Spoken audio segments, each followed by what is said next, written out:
Hello everyone and welcome once again to the GPVWC International Touring Cup. We are live from the Circuit of Montreal in Canada, and again slight change on the broadcast front. I'm Joshua Anderson, and at the moment I'm going solo at the moment, but hopefully, should all things go well, I should be joined by Sam Jones in the commentary booth if and when he turns up. He's told us he might, so hopefully you don't have to listen to just me on the commentary front today.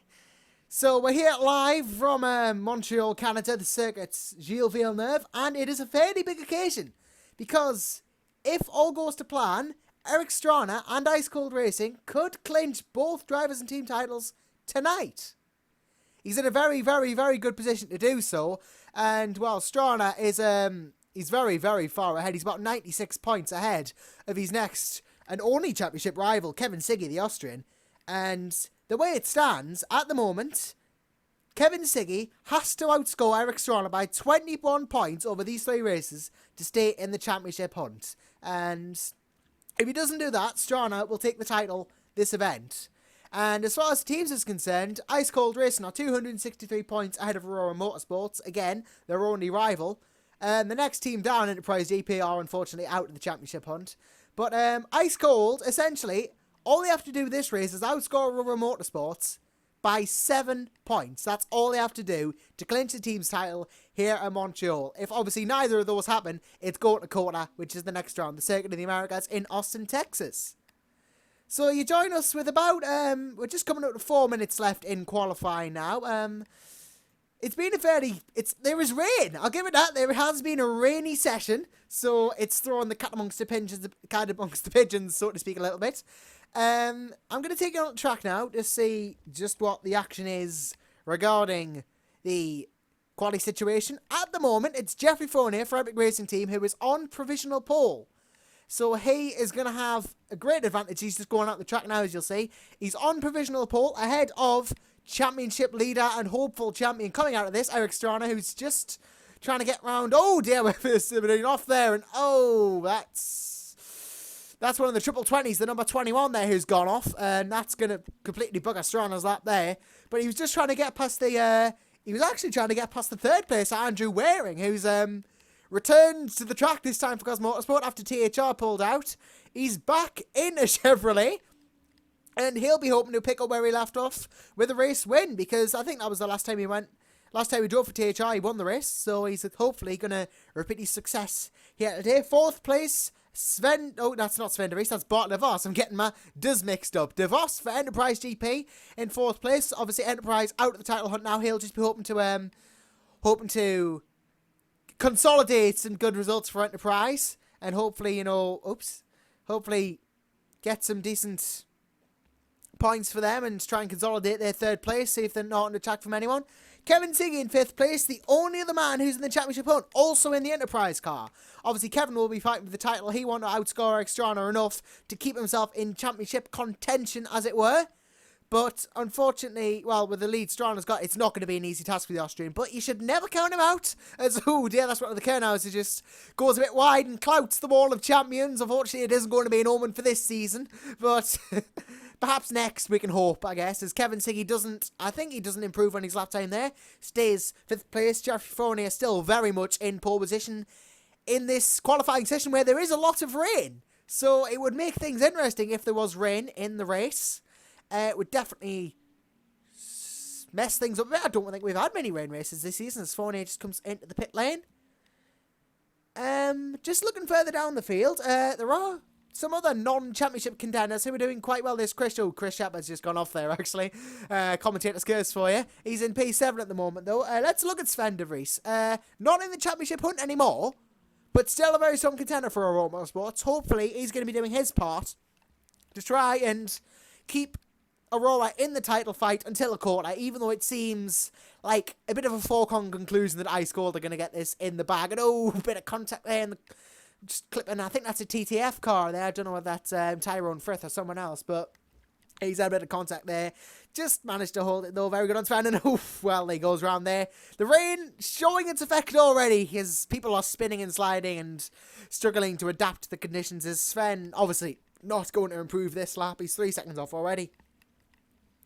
but doing is very, very hardest. I think at this time, I think I'd like to do an onboard lap with someone. So let's find someone who's coming to the end of a lap at the moment. Kevin Siggy, the perfect candidate. He's just coming down the final back straight now. We're going to go on board with him as we do a lap of the circuit. So coming into the final chicane here, want to be careful to not slide it out as we go across the line for a lap on board with Kevin Siggy, the Austrian.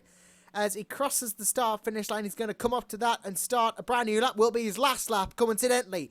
So he comes in through the fast right into the first turn here, nice and slow. Just got to take it easy, especially in the rain, to set up nicely for the very long, nearly 180-degree right-hander here. This is where you're going to get a good bit of understeer if you're not careful, because front-wheel drives especially tend to understeer here if you don't get the power right. Now, at the first chicane of the street circuit, because it is a street circuit, clips it nice and nicely. Very easy to go into that barrier on the right. Kevin Siggy luckily does not do that. He's going to another left-right chicane around this fast right, taking full advantage of the circuit here. Siggy's going to come into the first split. He's 0.6 off Fournier's best time, so not the best of starts, but could still recover it as we're going to tick down to 0 hour in this session. We are going to run out of time, and anyone who's, well, this will be the last few laps we're coming on to is a very, very elongated right-hand turn before the second chicane of the circuit. Again, braking quite at the 100-metre mark. Goes over the anti-cuts very nicely. Doesn't lose control of the car.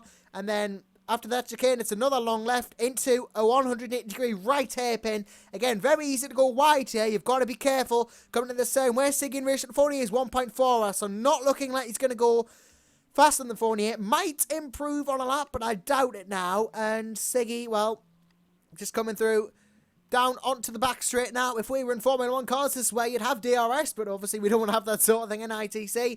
Just pure driver skill and several hundred horsepower to decide who gets the advantage on the straight as he ploughs down into the final two corners of the circuit. He's passing the 200-metre board. This is the wall coming up with the Wall of Champions, as this one's called, because, well, gains a bit of reputation. Hopefully Siggy won't cloud it into there. Ooh, just misses it.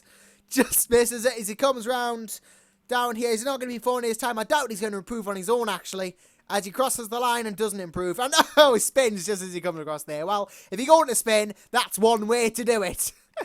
Spins in quite spectacular fashion there. I'm trying to see if there's anyone else on a lap at the moment. Sven de Vries is, yes, Andy's teammate as well. David Yunt. I'm going to have a look at David as well, see if I can find him. He doesn't actually appear to be in the top 15, so not a very good qualifying session for him. Let's go back to Sven de Vries, though, because Sven de Vries, well, hopefully Junt will improve, but de Vries is quite in contention to do quite well here. He's 1.6 off Fournier's time, actually, so he might not do that. No, he's gone into the pits. He has gone into the pits. So let's see if we can find where Junt is. He's in 18th. He's probably not going to improve on his time again. It's been very, very rainy this session. Put any damper on very fast times. Let's just put Junt crosses the line. Oh, 17th. He improves, but not by much. He's stuck in 17th, and that won't be very good for him. But unless anything drastically changes or I've missed anyone, it is Jeffrey Fournier on pole position for Epic Racing Team. So that is going to be a major, major advantage for him. He's going to really be pleased with that. He's going to be fantastic. Yep, it is Jeffrey Fournier on pole. He's going to be happy with that. And as well, Lee Davidson, the Epic Racing Team manager boss, is going to be pleased too. So, yeah, a good start from Epic. I think it's going to be an Epic 1-7 with Chris Shepard in 7th place. Enterprise 4 and 5. Andrew Waring got 3rd place for Cosmo Motorsport. Eric Stranne, though, crucially, Eric Stranne 2nd on the grid. So he'll want to leapfrog Jeffrey Fournier at the start and immediately start winning, because it's what he will need to do to secure his championship as soon as possible. So, a very, very interesting qualifying session. It started raining again for warm-up. So, this could be an interesting one. Could be very, very interesting indeed. And, of course, Eric will want to take advantage of the rain, possibly, to hopefully capitalise on others' mistakes and secure the championship. And Kevin Siggy will want to not mess up. He's quite close to taking it to the final round. He could still win it in the final round, but only if it goes there. Obviously, if Eric Stranne wins it this round, can't do it. So this circuit's very, very interesting. It's been a mainstay of GPVWC for a while. Wasn't on last year's ITC calendar. Was on the first ever ITC calendar, though. Remember 2013-14, that was a brilliant season. It's returned for 2015, and, well, we're hoping it's going to throw some brilliant action in the mix, and the wet weather as well is going to throw a spanner in the works, as we've seen with Fournier taking pole. So he could capitalise on his pole position. Anything goes in racing, as we like to say, and, well, especially with rain, you never know what quite is going to happen. So, obviously, if you'd like to get involved with the stream and all sorts, we do have the YouTube stream open, and we do have a YouTube stream. You can join in on the live chat, and I'll check that in the gap between races. And we do have, you can also contact me on my personal Twitter handle at I'll start that again. Contact us on my personal Twitter handle at Joshams_Cosmo, and do feel free to tweet me there or join in on the YouTube chat, and I'll get to those comments in the breaks between races. So, we've got just this warm-up session to go, about 3 minutes of that, 4 minutes of that left. And, well, as I said, hopefully it won't just be me here today. We will, if we are very lucky, have a Sam Jones to join us on the comedy booth and take some of the strain off me, and also relieve you of the mental torture that is listening to a Geordie go on for an hour's worth of racing. Because we all know that Geordies aren't fantastic commentators. Well, some people think they are. Some Geordie sports commentators are good, but I'm not. I'm not brilliant. I'm alright, I do my job, but it has been a very, very tense IT season, this. Eric Stranne, though, for the most part, has really shown his dominance. The reigning ITC champion, of course, as well, remember, Eric Stranne. So, you know, he will be hoping to make it 2 in a row this year, having won the 2014 championship with THR and YTF1. He will want to win this season with Ice Cold and make it 2 for 2, so to speak. I think he competed for Ice Cold as well in 2013, but 2013/14, I should say, but he will want to make it win 2 seasons in 2 years for his own team, in fact, Ice Cold Racing, and Lewis McGlade as well, the other member of that. Hopefully he's contributed very well, Lewis. He's had some fantastic results. I think he's got a couple of wins as well, so well done, Lewis, on that. He's really shown his stuff this season. Really has earned his strongbow, so to speak. And, well, hopefully Ice Cold can wrap it up this race with a one brilliant way to win the team's championship. And, Stranne has just been removed from the game. I think that might have been a disconnect, so this isn't a very good start to the evening's proceedings for the leader in the championship race. Getting disconnected. Well, hopefully he'll join back in again. We do hope he rejoins the server in time for race 1. And we do hope he doesn't disconnect from race 1 as well, because that would be absolutely awful. We wouldn't want that at all, as well. It's coming up to 2 minutes of, just under 2 minutes of warm-up left, actually. After this, of course, there is only one event left in the series, and that is the Touring Cup from the Circuit of the Americas. And that will be the final round of the season. We've already had the season ender of the Atlantic Series from that very circuit, in fact. And we've already had that, and it was eventually Lars Brugman who won the Drivers' Championship, and Team Proline won the team. So it has already played host to the final round of a season. And hopefully, as well as that, we will have the World GT finale coming from the same track, the Circuit of Americas, this Thursday. Hopefully Lewis Felipe, Captain Machan, will be able to round things out for Scuderia Basel. I think they've already taken the team championship, and if they haven't, they can give it a damn good go. I'm just checking the comments now, actually. Sounds like he's taking a shower. Yes, I know it does. It's rain. There is rain on the track. I can't help it. I could do a broadcast from the shower, but, you know, things happen, I guess.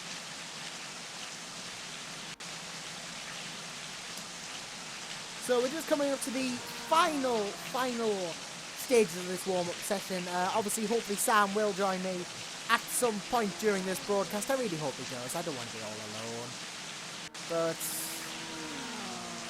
we will keep an eye on proceedings in the social media side of things mid-race. But for now, we're just closing out the warm-up session. Andrew Waring's gone fastest in his essentially home race, the Canadian, for Cosmo Motorsport. And hopefully he'll do well as we just wait now for, well, our factor man, as we like to call him on our broadcasts, to give us the all clear to proceed to the race session. As our race director Chris Williamson, thank you very much again.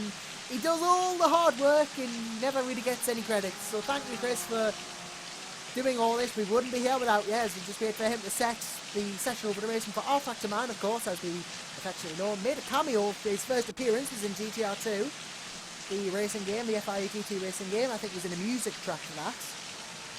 R Factor Man, or GTR, the original. That's where he made his first appearance, but hopefully he'll be appearing soon to sound us off to the very next stage of this race weekend from Canada.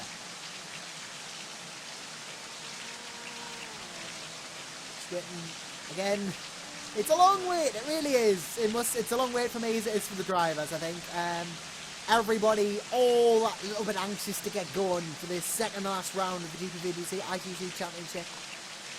And I think, well, Martin Palm, we have a wild Martin Palm for Touring Motorsport, I think. Yes, he's joined at the very last minute. A wild Touring appears. This is certainly unexpected. I don't know whether he's got to start from the pit lane or anything, but we have a Martin Palm. This is uncalled for. We didn't expect this. Turning up just before the race starts. And I think we're about to go to the race now, actually. Christopher Williamson's about to turn us over, and we're about to hear our Factor Man sound off in all his synthesised, possibly not, but definitely virtual glory as we get ready to start proceedings off of the first of 3 races here at the Circuit de Gilles Villeneuve in Montreal. Oh wait, no, is it not Montreal? Is it? No. No, it can't be Montreal. It's an island. We're on an island, I think. Yeah, you can tell this is going to go brilliantly, can't you? And here we go. Attention grid, will all non-essential personnel leave the grid now. And with that, we find ourselves transporting ourselves to the grid for the start of the race. So, it's going to be 3 lots of 11 laps, these races. Of course, there are 3 races per ITC event, if you will. And I forgot to mention as well, if you have the capability, this broadcast should be running in a glorious 60 frames a second. So make sure you crank your quality up for the best viewing experience possible. As we wait for everyone to take their grid places now, we're just going to wait for the synchronisation. Everyone to grid up, as I think we are going to go now, I believe. As Jeffrey Fournier leads the grid off. And he will start this race from pole position. First place on the grid, right behind him. It says it's Martin Palm for Touring Motorsports. That is a lie. It's Eric Stranne, second for Ice Cold Racing. And behind him is Andrew Waring for Cosmo Motorsport. Bart DeVos is P4 for Enterprise GP. And 5th place is his teammate, Kevin Siggy. 6th place is Lewis McGlade for Ice Cold Racing, in contention to take the team's title, R Ice Cold. And 7th place, Chris Shepard. Chris Shepard hasn't actually left the pit lane. So he's going to start from the pit lane from 7th place. That's going to essentially, effective 7th, will go to Tobias Olsen. He will start from grid position 8 for Pacific Grand Prix. 9th place will be the American Sven de Vries for Motorsports. And 10th will be Augustin Canapino for Vodball Racing. 11th will be Ilja Picalo for Kernhouse Sport, and he'll be followed by Sandeep Chod at 12th for Cosmo Motorsport. And then Thomas Hinds for YTF1, hoping to make a good race here, the Australian. And then it's David Yun for Aurora Motorsports in P14, followed by Raunamuru for 15th in the TTF racing car. And it's Alex van der Oude, 16th for YTF1. He's followed by Tyrone Frith in 17th for TTF racing. And then it's Mark Wicks for Kernhouse Sport, 18th. Hopefully he'll be able to score some points. We do love it when Wixie scores points. 19th is Argo Today in the Triple 20. And he was the one who spun earlier in the number 21. That's who he was. And 20th place is the Apex Racing of Joel Pereira. 21st is Ben Hackison in the Measuring. He actually has a 10-place grid drop, as does Today, as does Joel Pereira, I think, and Gerhard Patel, if he showed up, but I doubt he has. So, Ben Hackison, the final car on the field with that 10-place grid penalty, unfortunately, after doing so well last time around, he's not quite done as well this time around. I've noticed that there may be a problem with the engine sound on this broadcast, so apologies if there is. I'm going to hopefully sort that for races 2 and 3, if there is in fact an issue with the engine sound. But I will get that sorted for race 2, so please report to me if you can't hear the engines very well. And for race 2, I will get that sorted as soon as we possibly can. So we're just waiting for the cars to line up on the grid slots now. Just Geoffrey Fournier takes the position, the Frenchman. Will he be able to hold off Eric Stranne at the start? Only time will tell as we watch the other cars take their grid slots. Ben Haxon just rounding the final corner now, about to slot into what will be P21. Effectively P20 because Chris Shepherd will start for the pit lane and possibly Martin Palm as well. I don't think I saw him in the pit lane, but hopefully he will be there as the final few cars just slot into the grid slots. We are waiting for the lights here at the circuit here. We have 2 lights, 3 lights, 4 lights, 5 lights for the first time for asking here in Canada. We're away, and it's a good start for Fournier. Stranne didn't seem to get a very good start. Look at that, one of the Enterprise cars has rocketed away. I think that might be Kevin Siggy, actually. No, yeah, it is Kevin Siggy. Straight up into second place, and oh dear, it's getting a bit argy-bargy into turn 1. But then again, with rain, you would expect that all the cars bunch up there. Decent start from Andrew Waring into 4th place, I believe.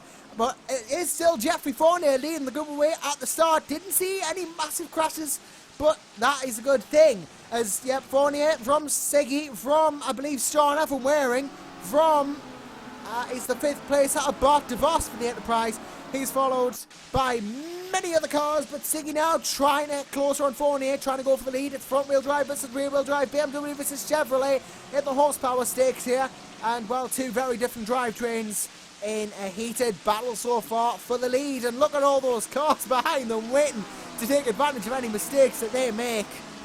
That is going to be costly if they do make mistakes.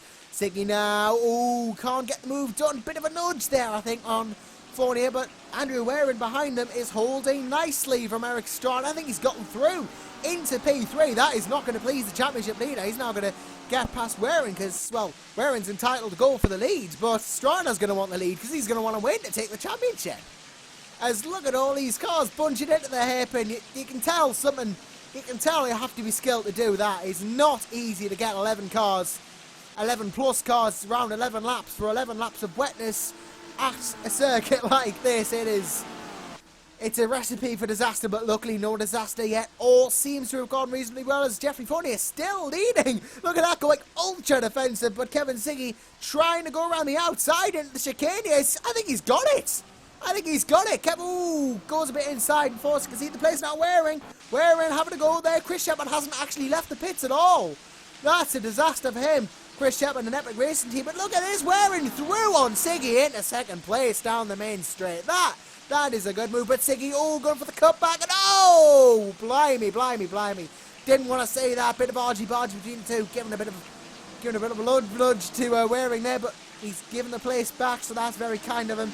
Andrew Waring holds on to P2 then for the Cosmo Motorsport team. They'll be very pleased with that, of course. Kevin Siggy now P3, but Geoffrey Fournier still leading from the rest of them. And Eric Stranne, P4, of course. Kevin Siggy ahead of him. So this is not going to help Eric Stranne, who needs to outscore Kevin Siggy by a certain amount of points, but it's going to help Siggy, who has to outscore Stranne, to stay in it. If he outscores him enough, we could see this go to the last round, of course, remember. And, well, it is the top 17, I think, are separated by 8 seconds. There's a bit of a gap to 18th there, to Ranamuru and the last few cars, but for the most part, 10 seconds in it. And that shows how close it is. Joe Pereira back in the field up at the tail end of this big train for first, because it is a big train for first. Kind of breaks up after 11th, I think, but Andrew Waring still holding the 2nd from Geoffrey Fournier. 2 Chevrolets, both skinned by the same person, both different teams, of course. Not many in the numbers either, but these 2 very different drivers, very different styles. It's Andrew Waring's home race, to be fair. He's a Canadian driving in Canada. It would make it all the sweeter if he could win it. He's essentially his home track. I think he's going to have a go down. No, he's not. He's going to think better of it. He's going to think better of it, and he's going to wait until the main straight as he mounts the curb there. Everyone does as well. But Fournier still leading after lap 2. Coming on to lap 3. There's a YTF1 goes on 2 wheels in the background. As Waring is chasing. Sets the fastest lap of the race. And oh, tries down the outside. Of Geoffrey Fournier, but it doesn't quite work. And now Fournier doing some very good defensive driving to try and back off the Canadian. As we go on to lap 3 of 11, we are just coming up, we wouldn't believe it, but it's the quarterway stage of this race. We're a quarter in already. It doesn't feel like it at all. So it is still Fournier. There's still the top 17 within 10 seconds of each other. Very, very impressive stuff indeed, but not much overtaking seems to be happening. I say that, but we have a potential overtake. Yes, Sven de Vries on, I believe that's Tobias Olsen for 5th. Yeah, the American having a go at the Finn for 5th place in the top 5. That would help the American. Would definitely help Aurora Motorsports' chances as well. But then again, Lewis McGlade right behind him. I think so far, Ice Cold are outscoring Aurora enough to take the team's championship. It could be settled in the first time of asking. It's de Vries round the inside of that turn there, of the chicane. Well, turn chicane. Yeah, that was a brilliant move. And now McGlade is, who's Stranne's teammate, is having a crack at it as well. He's trying to take both of them. Tries to take both of them in the same corner. Sven de Vries says, no, thank you. That's a bit too ambitious for my liking, and takes the place back. But that would have been a stellar move from McGlade had he pulled that off. But McGlade's not going to give up. He's going to have a crack at de Vries anyway. Down the back straight as he go on board with him, and he gets the slipstream. He's still slipstreaming. He's getting as much of a speed advantage as he can. De Vries going a bit wiggly, trying to go defensive, but then we go into the fuel. He hasn't got close enough. No. He'll have to wait until a certain later point in the track to go for his overtaking opportunity. But de Vries now in P5 from McGlade. From Olsen as Eric Stranne going to have to try and make a move on Siggy now. That's his championship rival. He's going to want to score more points than him. As Siggy, well, he's in a fight of his own. He wants the lead just as much as Stranne wants the lead, so much as everyone else behind him wants the lead. It's an 11-way scrap for the lead. There's no other way to put it. It really, really is. It's amazing fighting we've got going on here. But then again, we always have amazing fighting here in ITC, don't we? It's the series renowned for close battles. And oh, I missed that. Andrew Waring's taking the lead. And he's that. I don't know where he did that, but he's overtaken Jeffrey Fournier. I completely missed that as he's gone through into P1. So the ex-THR driver, THR having now retired from the championship, obviously, is leading again. He's picked up right where he left off. Picked up, and with hopefully what is going to be a race win. Is Jeffrey Fournier, second place now for Epic, is demoted to second, and he's under fire from the Austrian Kevin Siggy, and then the championship leader Eric Stranne, then Sven de Vries, then this whole train really. And if Fournier makes a mistake, it's going to be free positions for everyone else. They're going to get a free place. Free place is granted them, regardless of a mistake. Hopefully that won't happen, of course, as Fournier seems to be to break a bit later. Goes defensive on the inside. Has a nice little cheeky defend from Kevin Siggy there. But it is all going on at the front here. We've had a lead change. We've had... It's a very good example of defensive driving. There's not that many battles going on as such, but it's a very good example of defensive and aggressive overtaking and defending. It's technical driving as he's going for it. Fournier is definitely going for it into the last chicane, and he's going to get it. No, he's not, and he actually loses out there, I think, too. Waring has not gone his way at all, that for the Frenchman. So coming on to what I believe is going to be lap 5 now. It is lap 5. Waring still leads, but Fournier, oh, he does go through and goes wide subsequently, and that's not gone well. He's had to go down the inside in. Oh dear, well that was, he's going to have to wait for everyone else now. He's lost, he's given up, he's got, is he going to wait? I don't know. He's let Waring through for certain. I think he's going to have to, he might have gained time from that. He's going to have to let quite a few people through there, possibly, or maybe just Waring because it was the only one he's battling with. As well, nice camera shot there as we come into the chicane, the left-right combo. Waring still leads thanks to that slight error from Jeffrey Fournier there. Almost took the lead but overshot it, and we still have Siggy ahead of de Vries, ahead of Stranne. Stranne's gone down to 5th. De Vries has got ahead of him, and well, that's not going to bode well for the championship leader at all. He's going to have to work hard here. And he's got his teammate behind him, Lewis McGlade in 6th place. I don't know whether there's going to be any team orders going on here from Ice Cold. Probably will, or maybe Lewis will just think, well, I'm not in the championship anymore. I'm not going to try and overtake Eric because, well, Eric's got a chance and I haven't. That might be what he's thinking right now, but we can never predict what people are thinking without actually asking them. As we've got a battle for 7th, Canapino versus Olsen here. Both Lexuses dueling for the place into the chicane, but I think it's going to be Olsen gets it. Yes, it is. Tobias Olsen, ooh, gets a bit slippery out the outside of the corner, and that's pretty much granted 7th Canapino. So the Argentinian now up into 7th place for Vodbull Motorsports, and that will be key for him. He'll have wanted that. That'll give him a boost of confidence. that he might therefore use to make up further ground. Of course, Vodbull finished second in last year's ITC Championship. I doubt for a minute they're going to finish second this year, though. They're a bit further down in the standings.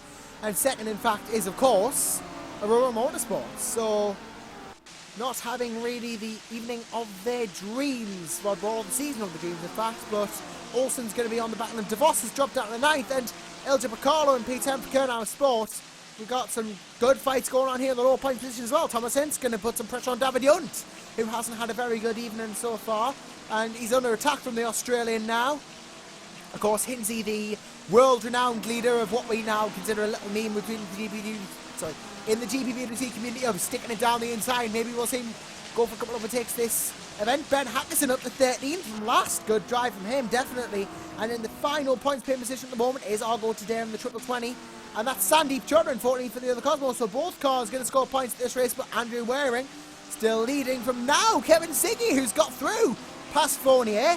And it's going to be Sven de Vries challenging the Frenchman now. So just coming up to halfway in this race. And now it's all starting to kick off in the rain.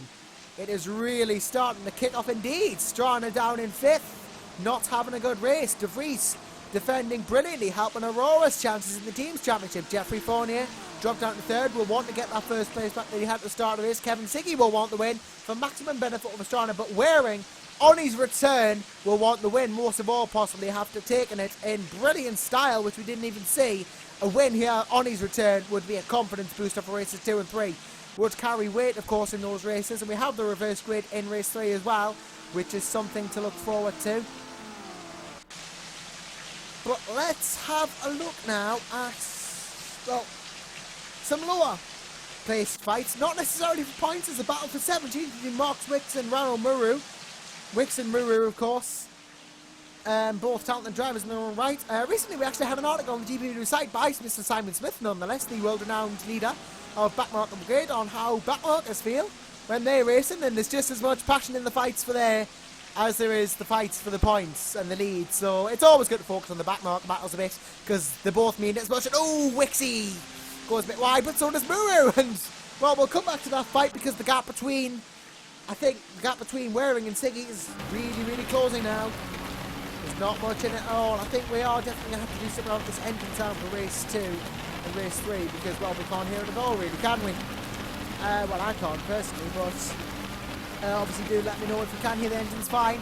As well, Siggy, we're on board with this. He tries to put a bit of pressure on Waring, perhaps, give him a bit of a reason to worry. We're on 5 laps to go, I believe. Yep, 5 laps to go in this race. He's given a bit of worrying moments, trying to make Waring worry a bit.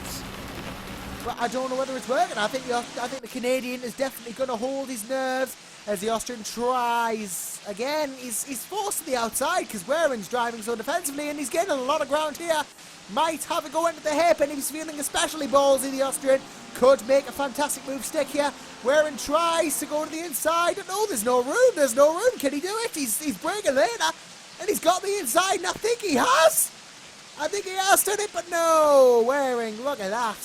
Down the inside perfectly, but they are too wide down the back straight, and Siggy, I think, has got the lead. Kevin Siggy's got the lead, and this is not going to bode well if something goes wrong here, but wowzers, this is going to be an interesting one. Both cars duking it out down the side-by-side straight here into the final chicane. Who's going to yield? It's going to be Siggy. Kevin Siggy, unfortunately, has to yield to Waring, who runs over the anti-cuts a bit of a cut there. Might have to lose some time in retaliation for that, and my voice is going already. It's been that good a race. The 4 to go now in this race. Look at that, the gap barely existent at all between the two. As Siggy goes through, he's through into the lead. Kevin Siggy, the Austrian, getting exactly what he wants here, into the lead now of this race in that rear-wheel drive BMW, and he's chased by 2 front-wheel drive Chevrolets of Waring and Fournier, chased by De Vries, chased by Stranne and McGlade, and the train appears to have broken up into another train as there's a battle for 7th between Canapino and Olsen. Olsen goes through. Olsen goes through and gets slidey there. Wow, that is a good example of, very good example of holding your car in the right places as Augustin Canapino now gonna want to have to defend and attack at the same time. Not going to be an easy ask for the Argentinian in the Vodbull car. Both Lexuses, of course, duking it out in this jostle for 7th. As Waring is not taking the lead yet, but he's going to try. He's going to damned well try and get that lead back. Sven de Vries P4 going to give a bit of hassle to all of them. You see the trainer's broken up a bit. We now leave. Oh dear, Bart de Vos wide now. That's going to give Thomas Hinz a chance at the top 10 maybe. And look at this, Canapino slow. Canapino's gone slow. What's happened there? He's letting everyone through. Hackerson goes through, and now Canapino. What happened there? I'm going to try and get a replay of that. And let's see what happened. Oh! He got a bit of contact there. Then he went off and then slid. He slid. He overcooked it a bit, and that's what happened. That's where he lost so many places. But Thomas Hinz in the top 10. What a result for the Aussie this would be if he can hold it with 4 to go. Not many laps in this race yet to go. It's been a short race, but there's 3 short races. 3 short but strong races in their own right as we wait now for Kevin Siggy, who's still got the lead from Andrew Waring. He's chasing him down, he really is. Wants that lead as much as Siggy wants to hold it. We have 3 to go, and it's going to be a corker, I think, if this is any race. This race is anything to go by. The next 2 are going to be brilliant. This has already been a corker. Top 12 still within 10 seconds. Still very, very, very impressive driving from everyone. It's been a very, very tight-knit race. So far, Stranne and McGlade both helping each other out here in a sense. McGlade holding station behind his championship, leading compatriots in arms, in team, 2 different nationalities, but they're both united by a common cause to win the team's championship. And I think I'm going to have to do some quick maths after this, but I do believe the point system is, let's see, I do believe since de Vries is 4th, I think that's going to be 12 points, and since Junt is 8th, I don't know, but I think with the average positions borne in mind, so to speak, I think it could be plausible that there might be no change, but it could be that because of the consistency, Ice Cold take the championship in the first round of this 3-round stint, if you may, of races. I don't know what's going to happen, but Kevin Siggy seems to be extending his lead now over Andrew Waring. The Austrian going to be very pleased indeed with that fantastic finish. He's on course to receive as de Vries now having a chase at Fournier. This would bolster Aurora's chances at holding on to the team's championship for this round. It's a very hard ask to hold on to it, but it can be done as he dives down the inside now. And he breaks Fournier by a country mile, and I think he's got it. Has got it indeed. Sven de Vries onto the podium. Very, very good sharp driving for the American there. That's going to help Aurora in all sorts of ways. Now all David Judd needs to do, who's back in 8th, is get that position on Tobias Olsen, and they're suddenly in a lot stronger position. And with 2 to go, there isn't a lot of time left for the Frenchman to attempt a counter-attack. There really is not. And speaking of counter-attacks, he's under a threat from Stranne. Stranne hoping to get back some points, which he will need to do to try and clinch the title in this round. Eric Stranne, of course, has dominated this season pretty much. He's dominated last season as well. He really is a force to be reckoned with, is Stranne, and would be the first person in ITC history to win 2 back-to-back titles. And he would have essentially done it with 3 different teams, having driven for both YTF1 and THR. Of course, officially he did choose to credit YTF1 as the team where he won the title. They went on the team's trophy, his own personal driver's trophy, but he would have driven for 3 different teams essentially and won championships for all of them. He won the championship with THR, but he did the first part of the season with YTF1 last season, and this season will be a fully ice-cold affair, so to speak, for the Swede, as he will be hoping to make it 2 titles in 2 years, which would be absolutely fantastic for him. He would appreciate that, I'm sure. He'd love it.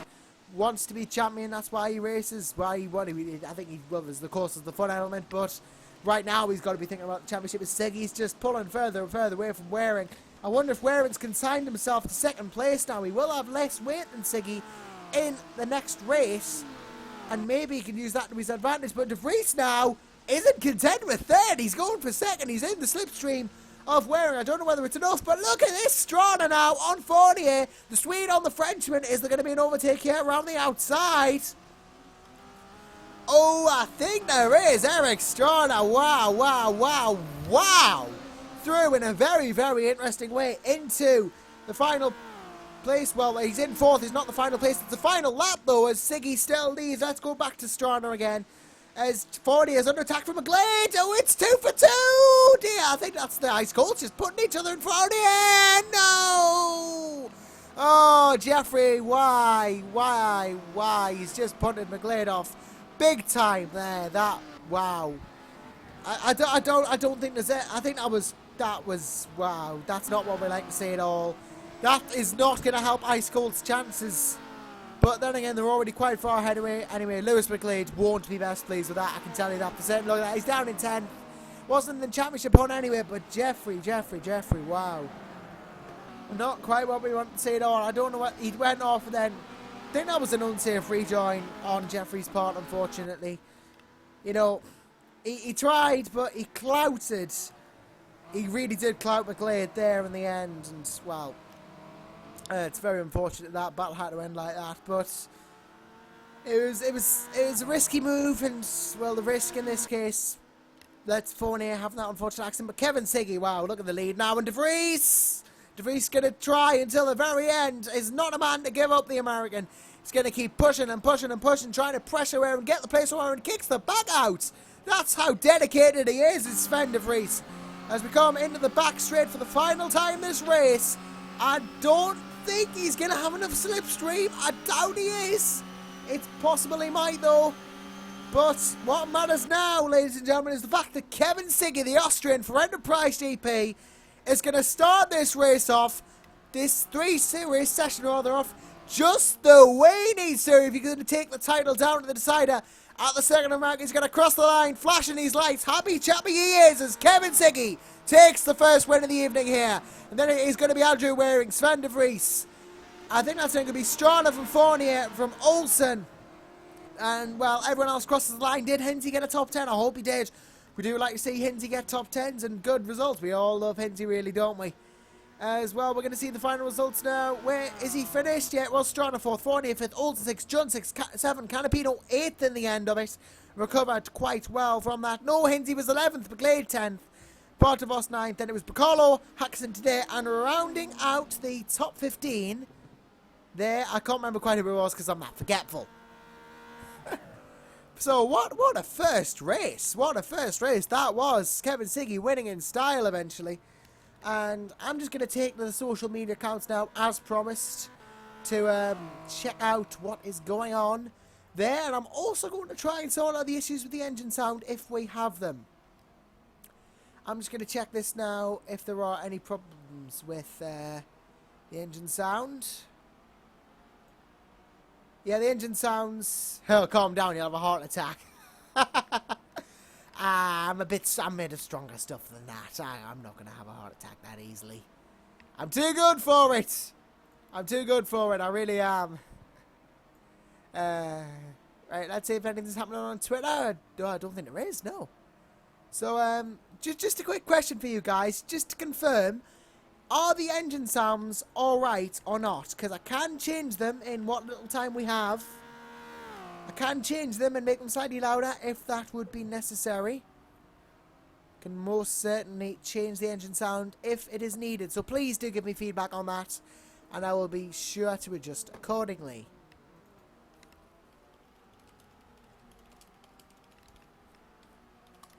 But yeah, what a first race. Kevin Siggy winning in some style there. The real loser, though, it has to be said, was Lewis McGlade. You have to feel sorry for him there. I'm just going to take a quick note of the places of Siggy, Stranne, McGlade, and De Vries, and Junt. Oh, sorry, Siggy, Stranne, Junt. Oh, yeah, I'm just trying to take note of this. Just trying to take note of this now so I can do some quick maths. And, of course, quick maths is a good thing because, you know, then we can do things on the stream, on the fly.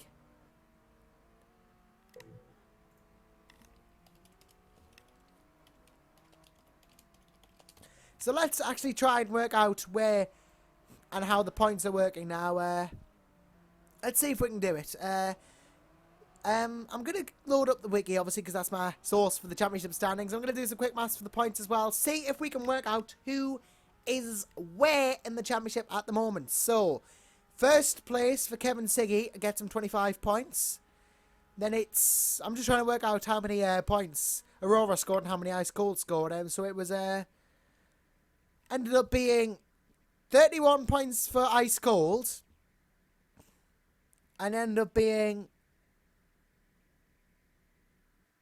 I think 25 for Aurora. So let's do some quick maths here. Let's do Eric Stranne out one. Eric Stranne actually was 4th place. That's 13. Sorry, I made a mistake there. So you can't do quick maths. 13 plus 6 is 19. Aurora is, well, it's going to be minus De Vries's points, which is 16. Minus Junt's points, which is 7. They've beaten them by 4 points, so it's now 11 points Ice Cold have to outscore Aurora by to take the title now. And now Stranne, of course, Siggy, let's see how far he is ahead. Siggy obviously got the win and Stranne was 4th, so that is a 12-point gap. He's only got to outscore Stranne by 9 points over 2 races now. Which is going to be interesting. And we have rain again for warm-up, of course. Which, well, always makes things interesting. Engines are fine. That's fantastic. Brilliant. That was what I wanted to know. And so that's totes fine then. We'll keep going. Unfortunately, no Sam Jones as of yet. I am trying now to get him in the booth with me for the race. Because, well, I may full end up having cardiac arrest if I keep going by myself. And I most certainly do not want that. Otherwise, there would be no commentary, and that would be a disaster.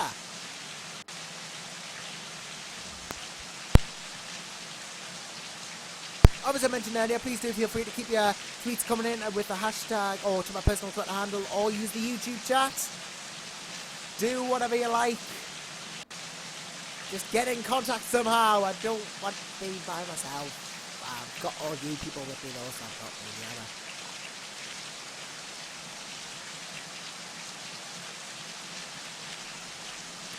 Not really in that sense.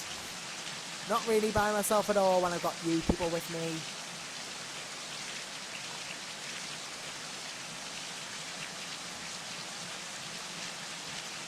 And I might actually be able to get someone in the box with us to do commentary for us with. If all goes well, I'm not entirely certain as to his availability, but I have asked someone if he would like to join me in the box, just keep us company.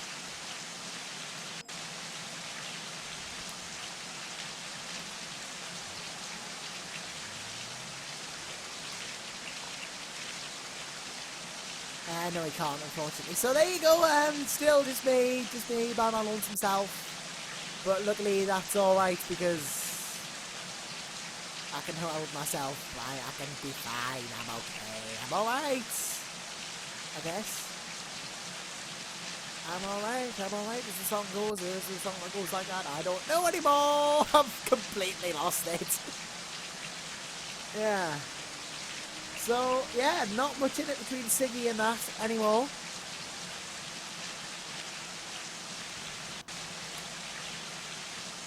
Yeah, I might be able to get someone in after race 2, hopefully, to talk about something, because, well, yeah. You know, that would be nice to have people in. And, well, not much longer to go now until race 2. We've already just got over race 1, and, well, race 2 is most certainly going to be interesting. If we already did race 1 and it was that action-packed, race 2 has got to be even better. Race 2 has to be an improvement, hasn't it? Well, we can hope it is, certainly. I think Lewis McLeod's just getting a bit ahead of himself. Whoop, ICR champs. I think he thinks they're champions. They might have been. I think I may have made I've made a major error, ladies and gentlemen. Ice Cold Racing are the champions. I thought they weren't. My quick maths is wrong. I've made a major error. Congratulations to Ice Cold Racing. You've done it. You've won the team's title in race 1. I didn't think you did. Wow.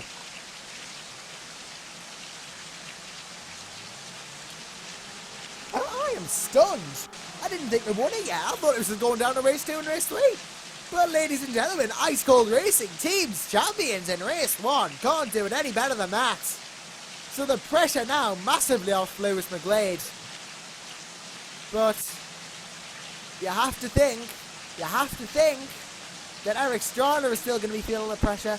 He's got a lot of work to do. Kevin Siggy's already outscored him a little bit of what he needs. I can't remember. I think he's got 9 points over 2 races to do now.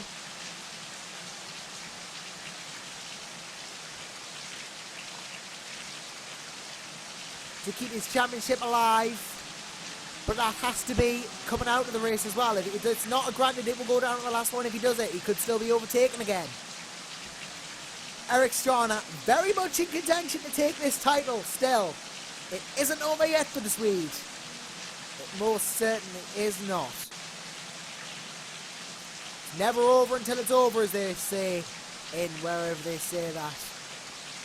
I don't even know where they say it. Did they say it? I do hope they do. So here we go. I think we're just coming around to the last part of this warm-up session. And we will be hopefully getting underway with race 2 very, very shortly. Obviously do feel free to continue chatting on the YouTube chat or hit me up on my personal Twitter handle at Johnson_Cosmo. And, well, time has expired. And I do believe sooner or later we'll be finding ourselves on the grid once again for 11 more laps of shenanigans, if you will. Shenanigans being good shenanigans, of course, because those are the best shenanigans. We are indeed witnessing brilliant racing. You can't deny it. You really can't. It's the best that there is, and that is the end of it when it comes to touring cars. You always get good racing in touring cars, as I think we're about to go over to the next session right about now-ish. As we just wait, yeah, I think it's going to be soon. Yeah, headlights might not be everyone's fault, please no headlights. Lots of headlights. Headlights! Yes, we like headlights, it shines the lights on the world, but it's slightly distracting. Fog lights, says Tobias Olsen. If there's fog in race 3, we'll give you fog lights, but right now, we need to assess the conditions for race 2. Capital punishments for headlights. Oh dear. Oh man. Here we go. Right. Attention grid, will all non-essential personnel leave the grid now. And for the second time this evening, we are going to the grid. We are going to find ourselves lining up again for another 11 laps of action-packed racing here at Montreal, Canada. Race 2, of course, uses race 1 results as the bench for the starting grid, so directly affects Lewis McGlade here, but not the team, because they've won the title, as we now know. We now know they are title winners, as we now set off once again on the exploratory lap of formation, as you like to say. And it is pretty much race order from race 1 determining the race 2 grid, as that means it's Kevin Siggy from Andrew Waring, from Sven de Vries, from Eric Stranne, Jeffrey Fournier, Tobias Olsen, David Jutta gets a bit slippery there, from Augustin Canapino, from Bart DeVos, from Lewis McGlade, from Thomas Hintz, LJ Picarlo, Ben Hackerson, Argo Today, Sandy Pachoda, Joe Pereira, Mark Wicks, Rowdy Maru, Martin Palm, who obviously took part in the last race, so I didn't really focus on him. Martin Palm is racing, he starts 19th. And Tyrone 5th, 20th, then it's Alex van der Waal 21st, and Chris Shepard, who I believe to be the final car of this now 22 car grid, in 22nd place. So race 1 brought us some fantasticness, and I'm hoping race 2 will do the same. We already saw some brilliance in the field of overtaking and moves, and it's raining this time around like it rained last time around. Hopefully we will see more of the same as we did last time. Just waiting for the cars to do the formation lap. I'm going to look into the crystal ball now this time, and I'm going to give you a personal prediction for race 2 winner. And I think it's possibly, I'm stuck between Kevin Siggy and Andrew Waring, the top two, because both have shown that deserve to be where they are. But I think now he's got the lead, Siggy he jumped quite away from that start anyway, but it's all about the start, I guess. If he gets a good start and starts to pull away, we could see the Austrian make a 2 for 2 here at Canada, which would really, really help his championship chances. But then don't discount Andrew Waring either. He took the lead when perhaps he didn't get the best of chances at the start, but he did get it in the lead, and, well, some casual tyre warming there from almost behind. Be careful not to spin it.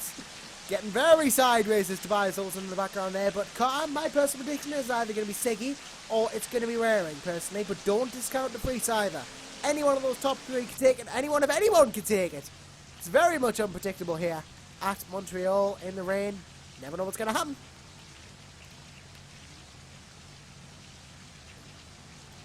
So we just wait for the cars to... I'm going to get a quick drink of water while they line up, because, well, you always need water.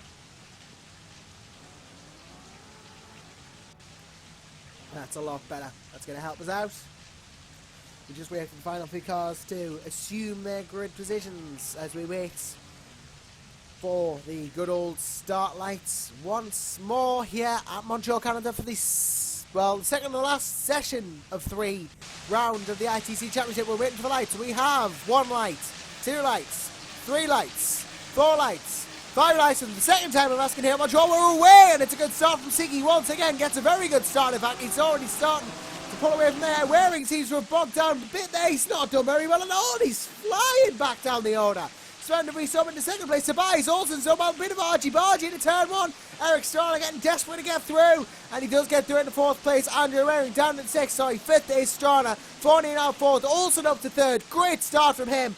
But Sven de Vries is good in 2nd, and Kevin Siggy managed to avoid incidents, and he's starting to pull away already. Can we see 2 for 2 from the Austrian? Only time will tell, and Mr. James Kirk, of course, Enterprise GP leader, will be a very, very, very happy man if they can do that. And I don't think I saw any incidents at the start there, but Kevin is starting to pull away, and, well, Stranne on the back of Fournier. We'll be hoping that there are no shenanigans. Oh, look at this, he's always been pushed into the grass!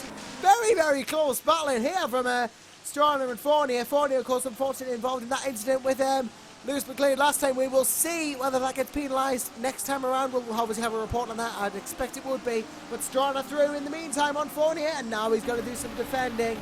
Going to do some very heavy-duty defending against Jeffrey Fournier, the Frenchman. The flying Frenchman, if I may call him that, because he is very, very quick.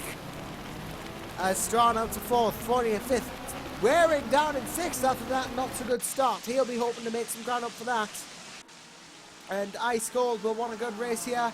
Even though they've already won the team's championship, they'll want a good race. But it's all about Stranne versus Siggy now. It is all about that fight. Eric Stranne is not having a good weekend as he'd hoped, and Kevin Siggy having the dream weekend. Keeping his championship well and truly alive is the Austrian. Possibly even with a view of winning it, perhaps, if all goes wrong for Stranne in the next round, which we of course hope it doesn't. And, well, lap 2 we start now. Kevin Siggy already dominating a 1.337 gap. Quite the achievement, may I add, over Sven de Vries in P2. But then it's a big train after that. For second place, the American going to have to do some good defending here. To defend from the likes of Olsen, from the likes of Stranne, Waring. And then even the people further back who, if a mistake happens, will be there to capitalise. It's Olsen in the wall. That's not good for him. It's going to help Stranne, though. It's going to let Stranne gain some gap with a view to possibly break it in that lead. He wants the lead. He's got to get the lead to stand a chance, I think, of, you know, of keeping the championship within reach of this race.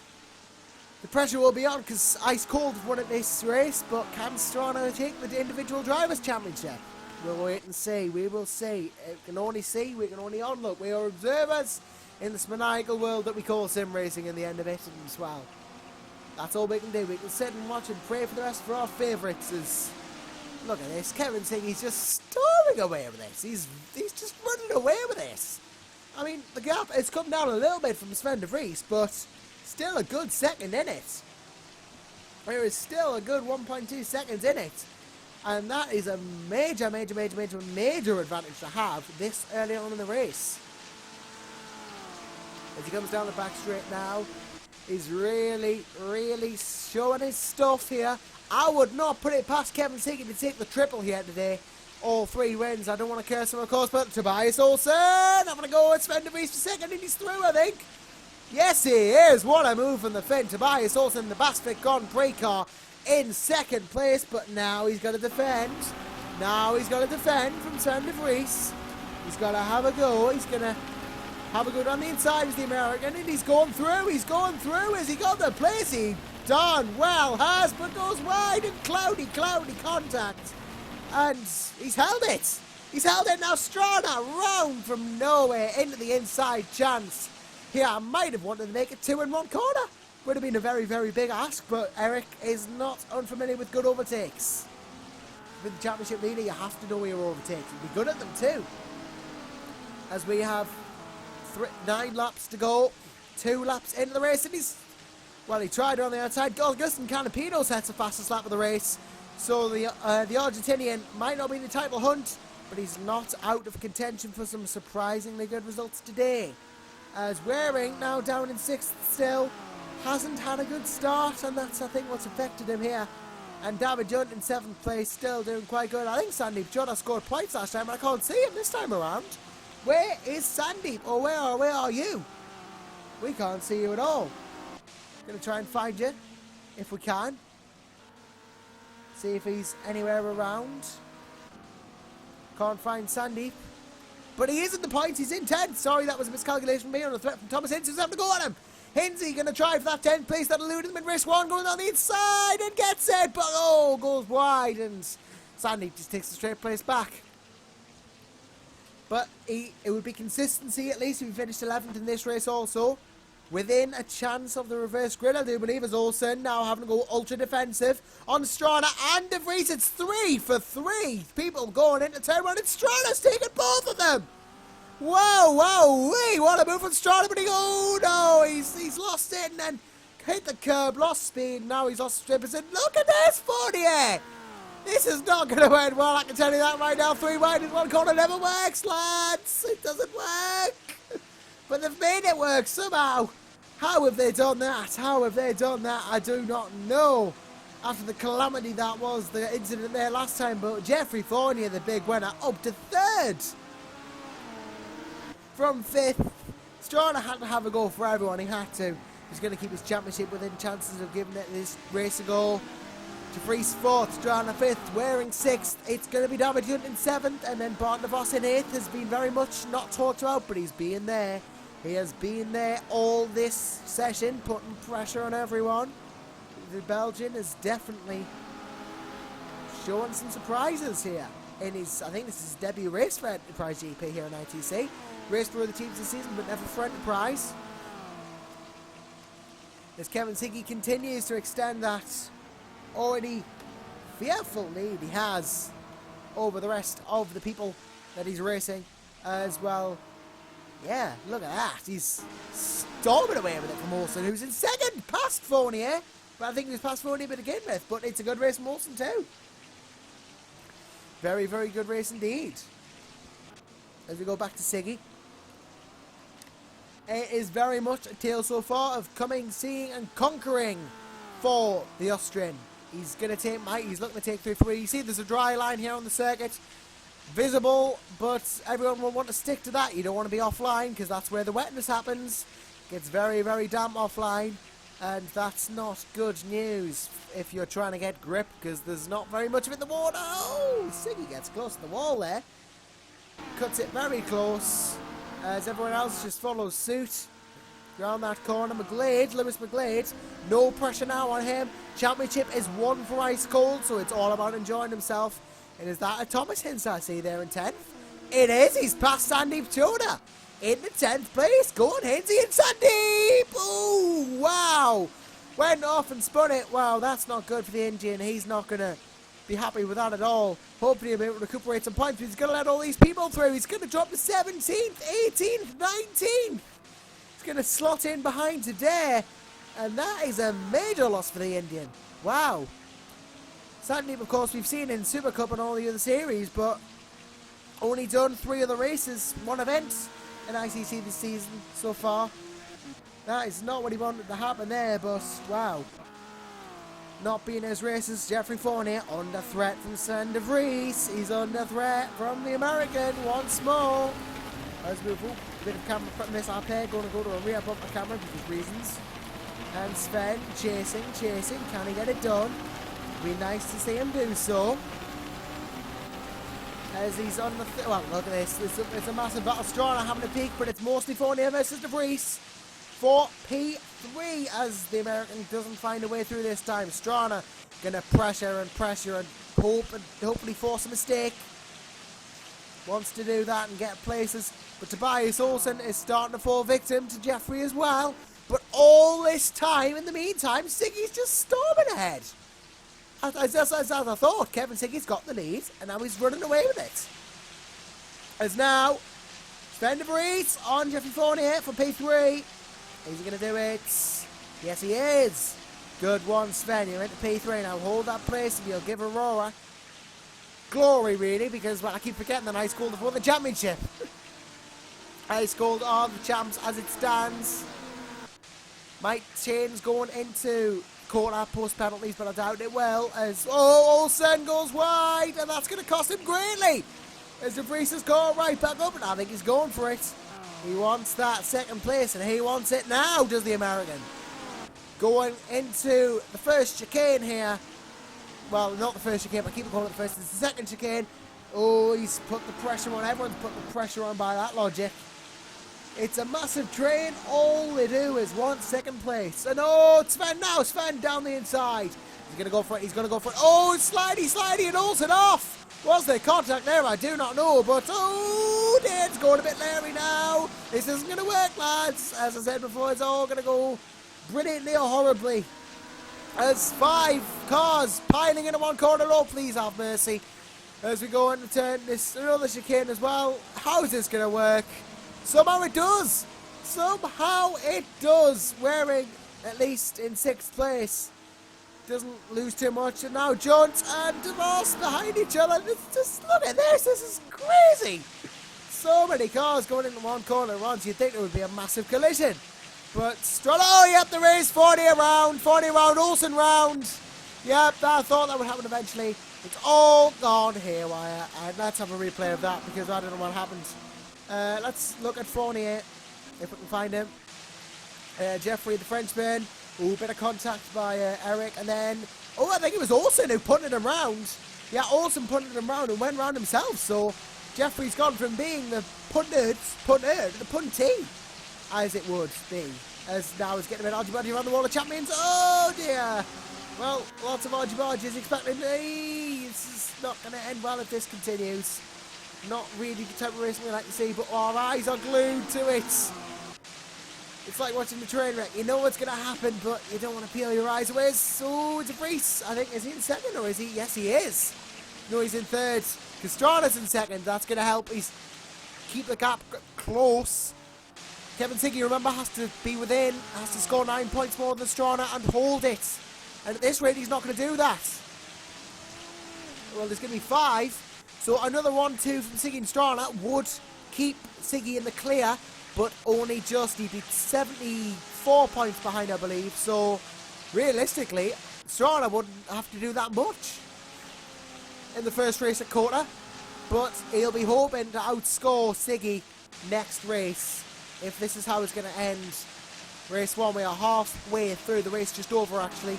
And well, things seem to have spread out a bit more in this max battle. DeVos is up 5th, Fournier 4th, De Vries 3rd. The American definitely having a time of it. As Waring down to 7th. John's gone through, so the Canadian going from bad to worse so far. But that will put him in better contention for reverse grid because he'll get further up. And he might be thinking about race 3 as he does this race. Lewis McGlade now going to have a shot at the... he's lagged behind. Andrew Waring lags behind there. And he's dropped behind Thomas Hintz as well. Look at Hintzey in P8. Thomas Hintz having a fantastic drive. He's having a corker. Might see if one will be more than pleased with him as... Well, Ben Hackerson, P10, again a good drive from him. Tobias Olsen all the way down to 11th after that spin. Martin Palm, haven't talked about him much, but he's P12. Martin Palm is P12 after not showing up for quali. Decided to race, and race he is. He's racing ahead of Chris Shepard in P13. Final point scorer is Rana Ruru at the moment at 15th. But he's under threat from Argo today. And Ilja Bracalo. 3 cars into one corner. Oh no! Ilja, you've spun round. Oh no! He clouts Chris as well. That's a massive pile up going in the last turn. Look at Sandeep! Look at Sandeep Chona in all this. Trying to take advantage, but he cuts down the inside and completely miscalculates that. But then again, with all the corners, I don't think he had a choice. Let's have a replay, see if that was why. He comes into the turn, yeah, there's all that corners around there. He didn't have a choice but to go down the inside, but he's gained time. I suspect he will have to give it back somehow. As Muru! Well, Muru today joined the synchronised spinning team there, as well as now Bracalo goes wide. It's all going a bit Larry down the back. Let's go back up the front while we still can. As Sven de Vries continues to be in 3rd, Alex Stranne continues to be in 2nd, and Kevin Siggy continues to storm away in 1st place. He will be 4 points he'll need to outscore Stranne by 4 points in the next race if he wants to keep his title fight alive, I believe. But it might not be enough. It might not be enough if he only does it by 4, because I think it's possible Stranne coming in by countback in retrospect. I think my calculations I made earlier, I bet was thinking I saw some Bree back there at main order. My calculations, I think as it stands, it's 10 points actually, because unless he wins all 3, I don't know, it's got to do something big, has Kevin Siggy. The 1st and 2nd might keep it within contention. Hopefully I'll be able to get Mr. James Kirk, actually, that's who I was going to get in before, actually. For a quick chat in after race 2. Might be able to get the Enterprise GP team leader in, talk about his driving success, and of course we all know him as #QuickMathsJames, so he might be able to sort my horrendous quick maths out and provide some light on the situation. As we have 3 to go, Stranne a long way back, De Vries a long way back from Stranne, but it's starting to heat up. DeVos can make it a 1-3 for Enterprise. That would really help things. For him personally, of course not for the team, because they have already lost the team's championship twice called racing. And let's see behind there is Fournier from McGlade, from Hintz, from Waring. Hintz in P8 having the drive of his life, really. We've got to feel good for Thomas Hintz. It's always nice to see him score well in the ITC. He's had so much bad luck this season, and well, this could be the turnaround that he needs. Wants and really deserves, really, honestly. He's slipstreaming. He wants to go. He's actively in this fight. Possibly one of the more reserved drivers in that sense. Oh, Waring goes a bit Larry. Loses the back of the group, I believe he's going to do. Not really going to help Olsen, though. He's a bit far back now. As Olsen get there, and he's all right. Another threat from Hackerson, another threat from Palm. Could be a good one. Martin Palm, of course, in the Wilds Touring Motorsports car. Haven't even seen much of them this season. Haven't seen much of Torrent this season, unfortunately, but he is here tonight. Well, and well, hopefully be able to show some of his pace that we saw in the first season of ITC2. As we look at Siggy once more, as he comes around to start the penultimate lap of this race. He's really led it from start to finish, hasn't he, Kevin? He's shown how you use the lead to your advantage in that BMW as he crosses the line once more. And I would not put it past Kevin Siggy to take this down to the final round for the sake of the Americans. I would not put it past him at all. He's shown how talented he is in the wet weather, and he is really, well, proven himself, if ever he needed to prove himself. He's probably already proven himself. But could be a force to be reckoned with, I think, Kevin. We already know him as a very good driver anyway, but maybe next season, if he is around next season, he can bring the fight to Stranne. If Stranne's around next season. None of this is known, none of this is confirmed. As we got to fight for third. De Vries now having to fend off Bart de Vos big time. The American fending off the Belgian. As we go around this chicane here again. De Vos is going to bide his time. Going to get the slipstream on De Vries here. As he's going to... De Vries is going defensive already. You see, he goes straight to the inside of the corner. De Vos is going to go around the outside anyway. He's going to give it a shot. But it doesn't work and he's forced to yield. Smart thinking from Bart there. Better to hold fourth position than risk losing third and ruining someone else's race as well. Further down the field, we'll have a look, see if there's any interesting battles going on. As so Hackison goes off. He's going to go into the clutches of Martin Palm for 11th. Could catch up here. Let's see, 15. Joe Pereira going to score for Apex Racing. I don't think Apex they might have scored this season, but not very high points. But Joe Pereira is going to score.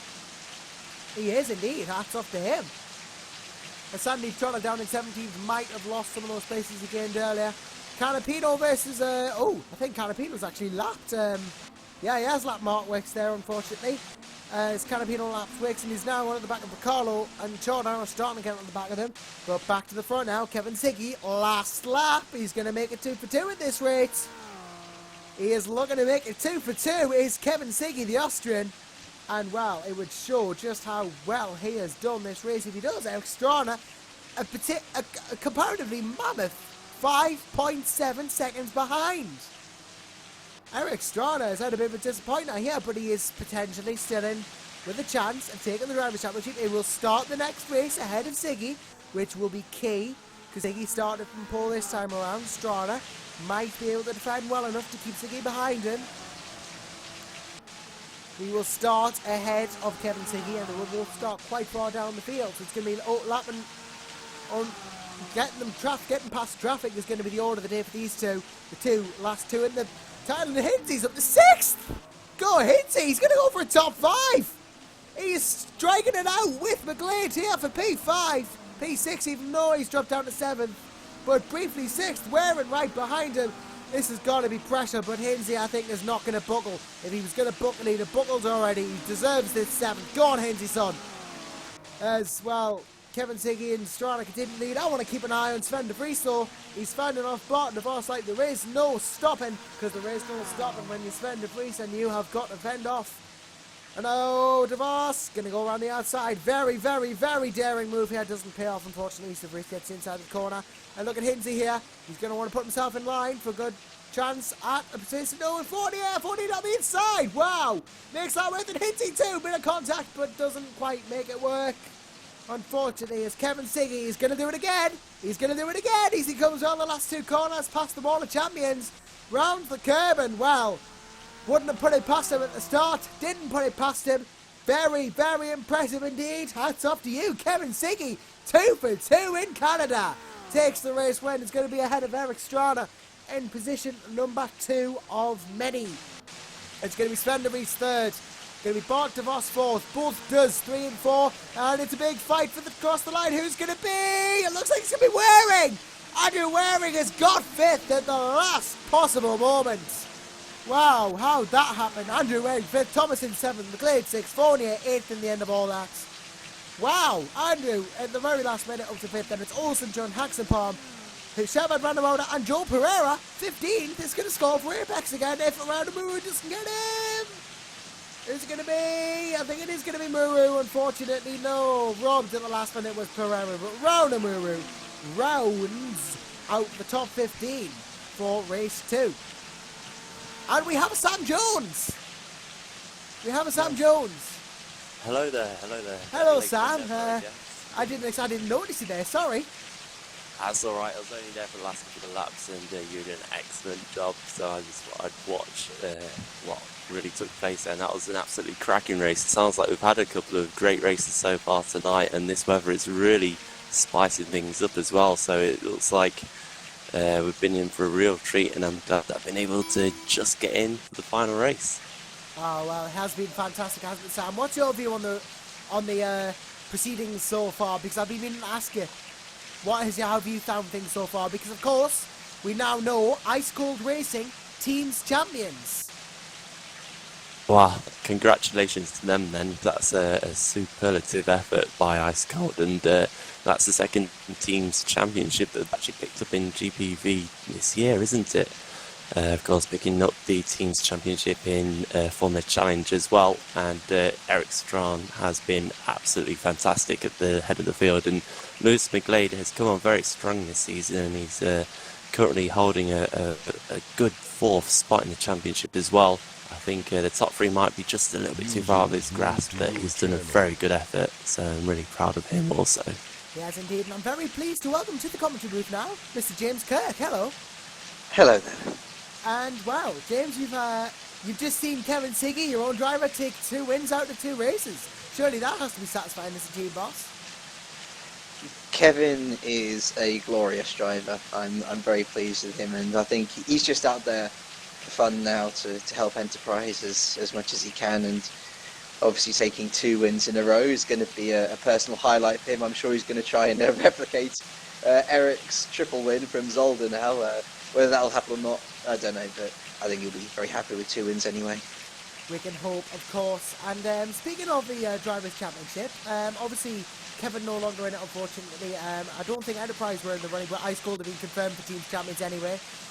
Obviously, a goal will be looking the 2nd place in the Teams Championship. But speaking of the drivers, obviously we know he was #QuickMaths James, and my QuickMaths has been horrendous this broadcast because I didn't even know Ice Cold could win after the first race. Yeah, I think that as far as I'm concerned, Eric still hasn't won just yet, but I think if he outscores, or let's put it this way, if he finishes within 2 points of Kevin, behind, that is, or if he just finishes ahead of Kevin, then he should have won, because as I have it now, he is 78 points ahead of Kev, so given that you can earn a maximum of 75 in one evening's work, if he maintains that 78-point gap, then he will have won.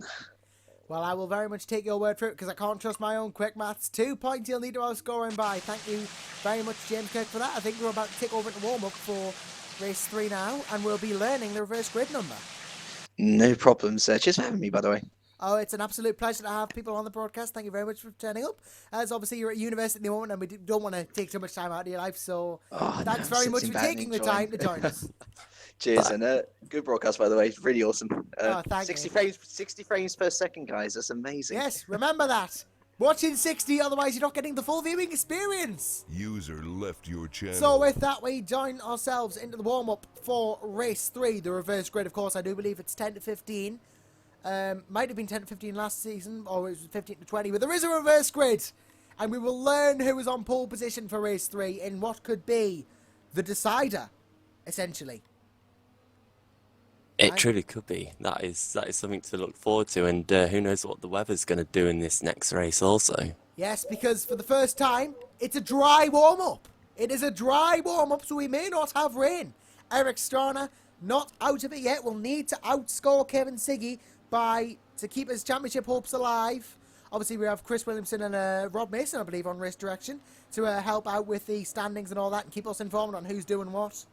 But it is going to be a fun one because we're going to learn who is going to be on reverse grid pole for race number 3 here, as is traditional in ITC. And, well, it could play a big part in the standings of the championship because Eric Stranne will start ahead of Kevin Siggy, but where they will start on the grid will also determine how much traffic they have to get through.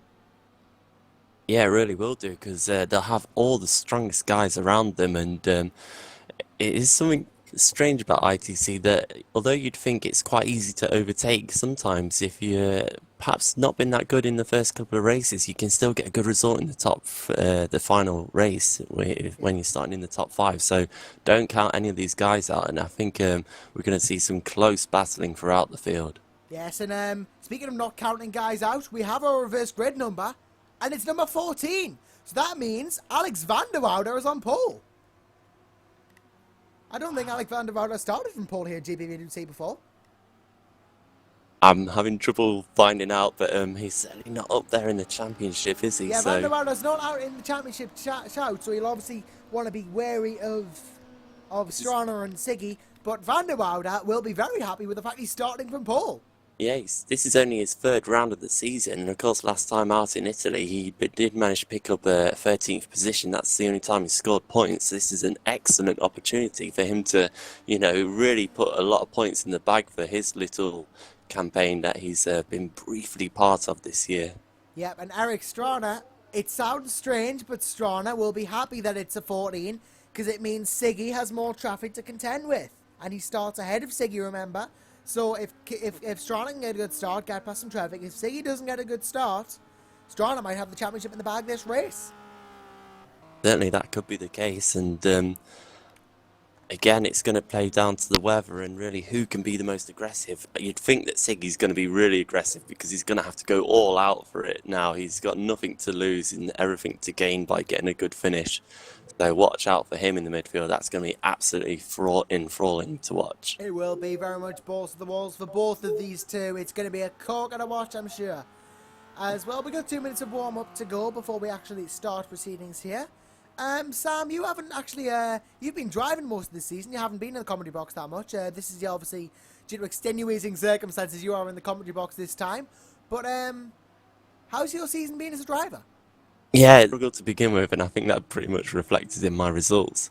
But the past 3 rounds have been pretty productive, and I have started to pick up points. It's not quite as easy as it looks, but once you get the setup underneath you and you just find the confidence in the car, especially in a front-wheel drive car, that's when you can really start being aggressive and attack every single corner, which is so important in touring cars. You can clamber all over the curbs, of course, without cutting the track. And that is really where the time is gained by being able to take the most out of every single corner on the lap and just being able to find the right spot to overtake people. And I've had some good battles recently, a little bit of bad luck occasionally, but that's touring cars. There's always going to be incidents and you're always going to get caught up in something, whether it's your fault or not. But I'd like to say that my season's gone better as the season has improved. Indeed, it has been very good watching you on track, of course, and hopefully we'll be back on track for the finale of the ITC season. And speaking of people who will have back, I really do hope we'll have Mr. Simon Smith back in the broadcast booth to lead you kicking and screaming through the finale of this season. And, well, it's always good to have Smithy, isn't it? We all love Smithy. Can't have a round without Smithy. I've done a couple of Super Leagues this season without him. I'm sure people have been wanting him back during those races. It's not Super League and it's not ITC without Smithy. It's not even GPVWC without Smithy. If we had a mascot, it would be Smithy, I think. We all love him that much. As we wait now, I believe, for the session to take over once more. If there is no rain, it will help Eric Stranne. He hasn't been so good in the rain so far this season. And, well, sorry, this race, I should say. I don't know about his... Well, they've had much rain this season. But we're going to see if there is rain in race 3, or whether it's going to be dry as the bones of Satan himself. As the grid just gets set here, and we wait for the magic moment where the session takes over to race. Yeah, just looking through the field now, I guess we've got a couple of people like Argo Tidor and Riccardo that are starting far back in the field, and you'd expect them to be point scorers. So I'm afraid we're missing a Hinsey. We are missing a Hinsey after his fantastic 7th place there. So, are we going to wait for him? Oh, and Sven's been I think the duplicate Sven de Vries has been removed. We had a duplicate Sven and he's been removed. Oh, yes. Bye, Sven. Well, Yeah, I had that happen to me once. I had 2 of me in a World GT race, and officially I don't think I was classified, but I had that rectified, and I got my place back, and we have Hinsey again. We have a Thomas Hinz once more. So, That's good. Very good for him. He'll be more than happy to be back, and I think he will start from... Where is he starting from? I can't find out. It'd be about 9th or 10th. It will be quite far up the grid.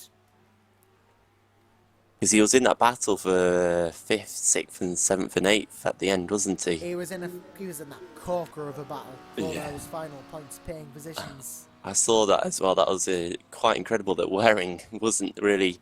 I think he was in 8th going into the final corner, and there was so much beating and banging around him that he just took the perfect line, got the best exit coming out the inside of the final chicane, and powered past them all. So a really exciting battle there at the end of race 2. Yep, ITC has been renowned for its close battles, and I hope it will be next season as well, whatever platform or mod we use. Obviously, we have a view to going to R-Factor 2 next season, which might happen, We don't know yet. The steering group's all deciding that. It's all in their hands. They're capable, trustworthy, clean hands. As well, we just reset the grid one more time to compensate for Mr. Thomas Hintz joining the server, and I do believe very soon we will actually be going over to the next session. So that will be interesting to see how race 3 pans out, where we're going to see the weather. And, well, for the final time, we will be hearing our Factor Man sound off in his glory once more, telling everyone to get their sorry behinds onto the grid. I'm so glad you still get that in. I believe you still get it in R-Factor 2. Yeah, you do. You still get it in R-Factor 2, as I think now we are going to tick over any moment soon. In fact, here we go. Attention grid, will all non-essential personnel leave the grid now. And for the final time this evening, we are going to the grid. We are going to see all 22 cars, I believe it is, getting themselves on the grid, ready to race one more time this evening. Remember, there is no rain. There is no rain, which will please Eric Stranne to no extent, as this is going to be a good one. Going to be a bit of a dive into the unknown now, isn't it? Because everyone's been so used to the rain here, suddenly they've got to switch their thoughts and their setup. Indeed it is. It's going to be all change for race 3, and there is a change on the front as well. It's Alex van der Woude for YTF1 takes what we believe to be his maiden pole position here at GPVWC. He's followed by, well, it says Alex van der Woude. That's a lie. It's Chris Shepard. Second place for Epic Racing Team. Not had the best weekend so far. Hopefully he can take advantage of his second place. Martin Palm, third place. Do not write him off. He's in third. We haven't seen him much, but he did so well in 2013. You can't write him out for 1 minute, the Swede. As Ben Hackerson, I think Martin Palm was actually driver's champion in 2013-14. So we'll be looking to do well here. Ben Hackerson, 4th place for Mesrick Racing. He's followed by David Judd, 5th place Aurora Motorsports. 6th place Tobias Olsen, briefly second last race for Bastwick Grand Prix, but unfortunately fell down the order. He's followed by Jeffrey Fournier, 7th place for Epic Racing Team, and then Thomas Hintz in the other Cosmo. Oh, sorry, it's not even a Cosmo, it's a YTF1. God's sake, getting my teams mixed up. First blunder of the day. He's a YTF1 driver. It said Aurora on the TV style. He is a YTF1 driver in 8th place, and it's Lewis McGlade, 9th place, Ice Cold Racing. And then it's Andrew Waring, 10th for the first of the Cosmo cars. Then it's Bart DeVos, 11th in the, it says Torrent, but he's in an Enterprise. Then it's Sven de Vries, 12th for Enterprise. Well, it says Enterprise again. Now he's Roman Motorsports. It's getting the teams mixed up. Goodness sake, TV style. Eric Stranne, Ice Cold Racing, 13th place. Enterprises, Kevin Siggy in 14th. And Joel Pereira for Apex Racing, 15th. And the balance has been restored. As you see, Augustin Canapino, 16th in Vordbo. 17th is Sandy Judd on Cosmo Motorsports. Other Chevrolet, 18th place is the Kernow Sport de Village of Picarlo. 19th Argo today in Triple 20. 20th is Tyrone, 5th for TTF Racing. And then the final few in this 24-car grid, because it is a 24-car grid, are Mark Wicks for Kernow Sports. Sam Jones is you, obviously. And then Alex van der Woude. I don't think it is a 24-car grid, actually. 21. I don't think it is. We are missing Rana Muru because he is disconnected from the game, so he's gone. So that's our first casualty. We haven't even got to the start That is very finish line. unfortunate. Rana Muru got involved in some battles, but unfortunately he won't be taking part in any battles this race because he's not even here. And Van der Woude now. just an interesting one as well. Joel Pereira on my screen, it looks like he's on the wets. So Pereira on the wets, possibly. I don't know whether he's expecting rain or not, but we'll have to see. We've seen it before where people have got the strategy right and jumped up. But quickly, before all the cars get ready, who's your prediction for race 3 win? Oh, that's going to be a hard one to do. I'm going to go for David Yunt here. I think he's in the top 5. He's got a good chance of getting a clean start, pull away from the field, and he'll win it before the other leaders get through. Well, I was right about Kevin Siggy first time around. I am going to be very, very risky here, and I'm going to tout for Martin Palm. Because 3rd place for an ex-champion, a good omen, I think. Torrent Motorsports could get a win in the season where they've hardly even attended. So that would be an interesting thing to see indeed, and would get Martin Palm in the broadcast room as the cars just take their places on the grid. And we have on the grid. We have 1 light, 2 lights, 3 lights, 4 lights, 5 lights for the last time here in Canada. We're going. It's a good start from everyone, it seems, so far. All the way for Martin Palm. Martin Palm on the outside of everyone. Jesus Christ, on a bicycle. He's in the lead. Martin Palm. Wow, wow, wow, wow. I've had many, many moments this broadcast. But Martin Palm from 3rd to 1st. He's done it. He's got the lead. That's what he needed. That's exactly what he needed. I was looking through the field as well. Thomas Olsen also had a good start. He's into 3rd position, and Alex van der Waal just got shuffled back basically to 4th, so he's dropped down. Haxin into 5th, and Yuntz actually dropped a place to 6th. Lewis McGlade has made a good start and got up to 8th position so far, so he's also on a charge right now. Well, do excuse my enthusiasm there. That isn't very normal of us, but Martin Palm, I predicted he might take the win. He's in 1st. This would be the biggest upset of them all, because Touring Motorsports have hardly been around this season, and for Martin Palm to come back now out of the blue and take a win would be a punch in the face to everyone and tell them, hey, I'm still here. Yeah, it certainly would be, but he's got Chris Shepherd on his tail right now as well. So Andrew Waring's gone across the chicane, and Thomas Hinds just slivers past him there, so Waring definitely just too hot on the brakes and made a bit of a mistake. Lewis McGlade is still continuing his charge as he's now on the back of Jeffrey Fournier. Not quite been able to get across as they all kind of stack up at the head. Van der Wouder's making a couple of grounds there. He's gone up to P4. Made a couple of positions back, but yeah, you're right.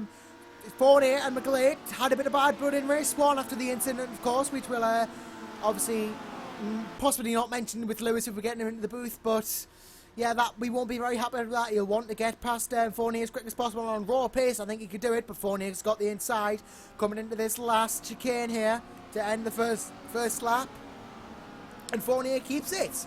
So the Frenchman very, very on good ground at the moment, but it is still Martin Palm leading from Chris Shepherd as we go into turn 1. Yeah, I just realised Kevin Siggy's down in 20th, so he's had a terrible start. I don't know what's happened to him, but this could be the end of his championship challenge. Right here is all this contact near the back. Oh, yes, Bracalo and Choda. Bracalo and Choda have had to do it. Let's get a replay on that, because we can these days. Obviously 60 frames a second as well, but that's not really the point. Let's have a look. Go on board with Choda, see what happens. As well, coming into this turn. Oh, he spins. He loses it on his own, and I think after that he just got collected. So he lost it on his own and got collected there. That's not helped anyone. But now he's challenging All Go Today for the last point position in 15. Oh, Junt's round. Junt is round, apparently. Yes, he is. Big time. He's losing loads of places. That's going to help. It's not going to help Kevin Siggy because he hasn't got past. But yes, Eric Stranne, 10 places ahead. He's going to score, how much is it for 10th? I think it's 5 points for 10th, isn't it? But what matters is that he's outscoring Siggy, and if Siggy doesn't overtake him, it looks like Stranne can wrap up the title of this race. But what happened to Kevin Siggy? I do not know. I have no idea. It happened all in the first lap, but right now Martin Palm is coming under increasing pressure from Shepherd and Olsen. Olsen's going around the outside of Shepherd. Oh dear! But Shepherd's got the inside on Palm, and he's actually going to take the lead coming out of the hairpin. But they're going to go side by side down the straight, so I don't think we're going to find out until we get to the chicane, are we? I don't think we are, Sam. These two are scrapping it out. Chris Shepherd in the front-wheel drive Chevrolet versus Martin Palm in the rear-wheel drive BMW. Touring Motorsports versus Epic Racing Team. Chevrolet versus BMW. Call your fights and bring them to the stage as Palm gets the nice dominant run down off the straight. That was a bit anticlimactic, but he still holds the lead as we come onto the third lap. Palm the Swede leads from Shepherd the Brit, leads from Olsen the Finn, leads from Hackson the Brit, leads from Van der Wouder the Dutchman. And Van der Wouder, 5th from 1st, is not a bad loss. And he's, oh, Hackson, he's going for Hackson! Oh, no. Andrew Waring sets the fastest lap, but Alex Van der Wouder has made a right pig's ear of that. And he's, oh, clouts Andrew Waring as well. Jesus Christ, this is not going Alex Van der Wouder's way at all. No, he's got overtaken by his teammate Hinds, who's come up into 5th position right now. Yes, 5th. Yeah. Go Hinsey, lad. Oh, Van der Wouder. He's losing it now, isn't he? I think that might have shook his concentration a bit. But the Dutchman is capable of good results, as we know now under pressure from McGlade, though. He is sliding around a bit. I think he might have lit some of his tyres up by accident there. He's sliding around a fair bit in that front-wheel drive car, but Waring through to 6th. Thomas Hinds, though, 11th in race 1, 7th in race 2. Podium on the cards for race 3 or top 5. I wouldn't put it past him. It's certainly possible if the top 3 all start tripping over each other, and I think that's going to be a tasty battle at the front as well. From the looks of it, I think Martin Palm might be running A bit more kind of straight-liney speed car. It's not a good way of putting it, but I think he's faster in a straight line and really struggling in the twisty section as Shepard's going up the inside again. Palmer's gone super wide this time. He's nearly off the track and I think he's actually lost the position. But again, they're going to be side by side and I think once again he might just regain it by the time we get to the chicane. Possibly, yes. On board we go, Chris Shepard. Now remember, front-wheel drive cars have more straight-line speed, but rear-wheel drive cars have the manoeuvrability factor. Chris Shepard doesn't have the street speed, but he does now, but he's very close. Whether he'll have left it too late is beyond me. We're going to go down into the first chicane. No! Can't do it. Cannot do it. Martin Palm defending just as much as is necessary. A very balanced, controlled, calculated, and very professional display. Oh, we've got a no there. Waring's in for Waring Cosmo. is in the pits. So why is he doing that? Maybe he's going to repair damage, or he's going to drive through. We're going to have to. You keep an eye on him, Sam, because we've got a fight going on for 6th. McGlade. Oh, Hackerson! This guy getting up with Henson. Yes, he's just driven through. He has indeed. He could have got a corner cut penalty. He could have got a drive through for corner cut. But look at this, rubbing his race, and indeed taken to the literal sense of the words by Hackerson and Hens in the battle for 4th. This is going to be a corker, if anything. It certainly is, but that's allowing the top 3 all to get away into their own little battle. Yeah. Hackerson's really having to hold on right now. Speaking of the top 3, Palm from Shepard from Olsen, it is a 3-way fight. It's not just a 2-way fight. Tobias Olsen, who was second, is waiting for a mistake there, and he's going to want to capitalise and try and take the lead. But Kevin Siggy, where is Kevin Siggy? Down in 17th, Eric Stranne up in 8th. If the status quo remains as that, Stranne's got the title. Stranne's got the title if this continues, and Hackerson, oh, it's getting very leery. Again, I am so enthusiastic this race. I'm not usually so enthusiastic, am I? I don't think I am as well. That's what ITC... Yeah, it's a new side of you, Josh. I've never heard this before. Yes, this is ITC. It does this to people. It does this to people. It makes you, oh, it really does make you go, no. Hinsley's lost out to Stranne there. The championship leader going to gain even more of an advantage, and wow, he's rolling up the places of the Swede. Could we see a double Swedish battle for the lead? I wouldn't put it past Stranne. I wouldn't put it past any of the top guys, but Eric Stranne, if he finds himself in a battle with his compatriot, will be in for a goodness. Hinsley's going for a move on the potential champion. Wow, he's got nerve to do that, but it doesn't work, unfortunately. But, well, hashtag Aussie grit at its finest from Hinsey. If there's a choice, if there's a chance for an overtake, he will go for it. He certainly will, and he tried it right there. And they're still behind Hackerson. I think Hackerson's doing a good race, but he certainly looks like he's a bit sorry to slow. interrupt, but Shepard's under threat from Olsen. No, gets a bit of contact. That's not very good. That's not very good indeed. He loses it a bit, no positions lost, but back to this battle between Hinsey's dropping off the back of Ben Hackerson's got Stranne to deal with now. He's in a position where he can win the title, but I don't know whether Hackerson knows that. Does he know where Siggy is? Are we going to see him let him through? I doubt we will. I think Hackerson's going to make Stranne work for his supper, so to speak, or sing for his supper. As Hinsey! No, Van der Woude, sorry. Wrong YTF1 is Van der Woude, all sorts of sideways. Canapino getting involved there, and then Waring Sven de Vries is off. And De Vries is off. Oh dear, that's not good for the American. We didn't catch that, unfortunately, but all sorts of sideways the Dutchman getting there. Canapino, Waring, all involved. As well, the TV Styles balked itself up. As well, Stranne now still 5th, Hinsey still 6th, McGlade 7th. Ice Gold don't need any more team points, but it's the Drivers' Championship that matters. As Waring now on the back of Van der Woude. He's going for it, is the Canadian. Hasn't managed to get a win so far, but he did. Actually, no, he didn't get a win. He got a second, though. And then his home track now will be possibly good enough. As well, we see now a lot of cars going through that corner.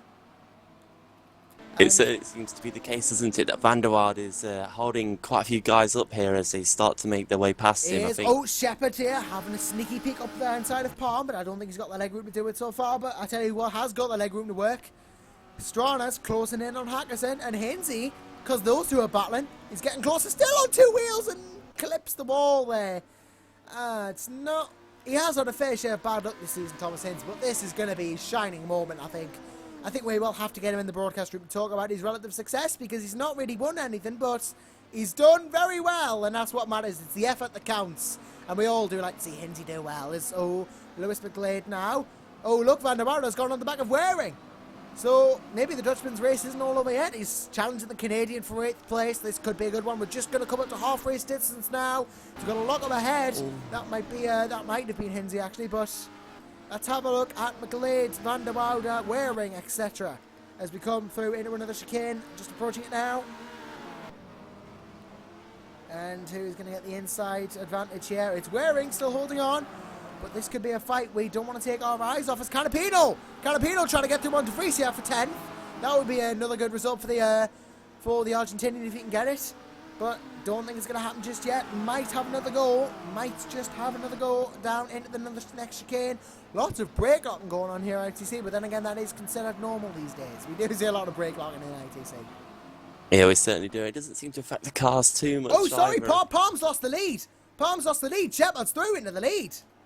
Oh, Stranne's just made a move on Hinz and Hackison as well. The Oh, a free wide double into the move by hairpin. Eric Yeah. Stranne. Good God, that championship leader.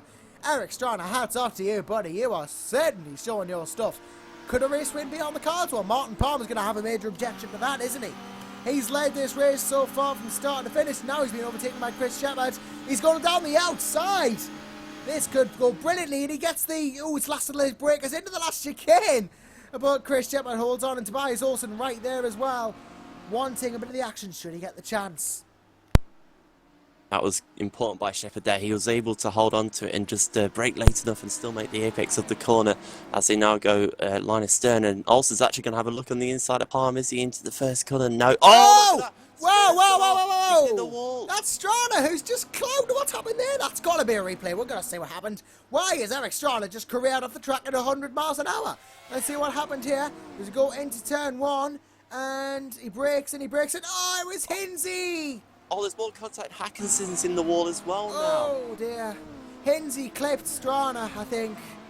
And that's why that's happened. But are we on a replay? Yeah, we might be on a replay. Yeah, we're not on a replay anymore. But it hasn't changed. Hasn't caused any position changes. Stranne still 4th. Hinsey still 5th. I would hope Hinsey does not get a penalty for that. He might get a penalty for a punt. But I hope he doesn't because, well... He's doing brilliant here. No positions have changed, really, but... Well, Hackison has dropped right down the field now. He's all the way back in 14th after the following chicane effectively does contact between himself and Hinz, and that dropped him right down. So that's really unlucky for Hackison. Yeah, Thomas might get a protest for that after the race. I hope he doesn't because, well, at the moment he's 5th. He's definitely 5th. He's more than 5th. He's 5th indeed. He's P5, Thomas Hinz. We'd be more than happy to have a talk about him about that, but some brilliant results anyway. I hope they won't be tarnished by anything that happens in race 3. He should be proud of his 7th and 11th in all fairness. He's not had much luck, but 5th, even if it gets taken away from him, is still a 5th place. Yeah, it certainly would be, and he's at least driving like he can race in 5th place. That's certainly not out of the question, as I think also still having a look at Palm. These front 3 are still quite close together. I thought Shepard might pull away. That's certainly speaking of 3s, we've got De Vries, Canapino and Judd and Bart de Vos all due out for, I think that's I think it is P9, yeah, they're going for P8 even. Van der Woude leading that train here as we've got 4 laps to go in this race. Stranne on course to take the Drivers' Championship, but Kevin Siggy in 12th place. I don't think yet there's going to be a mile gap between Stranne and Siggy now. It has not gone the Austrians' way after 2 races of brilliance. No, it certainly hasn't. He has had a chance to get back through this field, but he's not doing it very effectively as Olsen just got really loose coming out of the second chicane. Oh, I think we're a spinner somewhere. I think I saw the onset of a spin. If you'd like to check behind, but we're focused on the lead battle here at the moment as it's Martin Palm still applying pressure to Chris Shepard, who's going to look to win this. And Tobias Olsen still 3rd, though. Eric Stranne 4th, on course to win the championship. 5th place, Thomas Hinz might have had an incident, but he's still 5th. Lewis McGlade 6th, Andrew Waring 7th, and then the train ends there. So the top 7, not separated by a mass amount, but enough. Yeah, certainly the case. It's been a very tight race here. Looking through the field, Hackson and Siggy are still battling out for 13th and 14th, but just seeing if Palm is going to make a move and Shepard going into the hairpin. They all get very close, bumper to bumper, but no one can quite see him move as Stranne actually looks up the inside of Olsen, and he's going to be right on the tail of Olsen coming down the straight now towards the final corner, so we could see a switch here for the final podium position. He is on board with Eric Stranne as he chases down the Finn. Tobias Olsen going a bit defensive, but Eric Stranne has got a mile to the right of the track to go on the offensive here. This should be game set in the match to the championship leader. Look, he outbreaks him by a country mile. Maybe that was Tobias Olsen just letting him through, but I don't think now he would do that. But we have to see. Oh, Olsen clips the wall now. He's under threat from Hinz. We go on board with the Aussie. Yeah, look at him now. Hinz is coming right down. He's all over the back of Olsen, but he's going to have to go to the outside going into turn one. Or Olsen just comes across it maybe a little bit there as Waring and McGlade go side by side as well. And Olsen's just enough, but he's gone a bit wide coming out of turn two.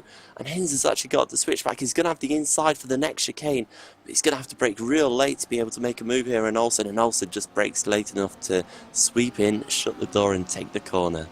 Indeed, Thomas Hinz really dueling it out for fourth place. Now he'll want that fourth place. He'll be extremely happy with it, I believe, as he's going to go for it if he gets the chance. But Andrew Waring, oh, bit of a love nudge there. Bit of a love nudge to Hinzy, but it hasn't affected position. There's 3 laps to go.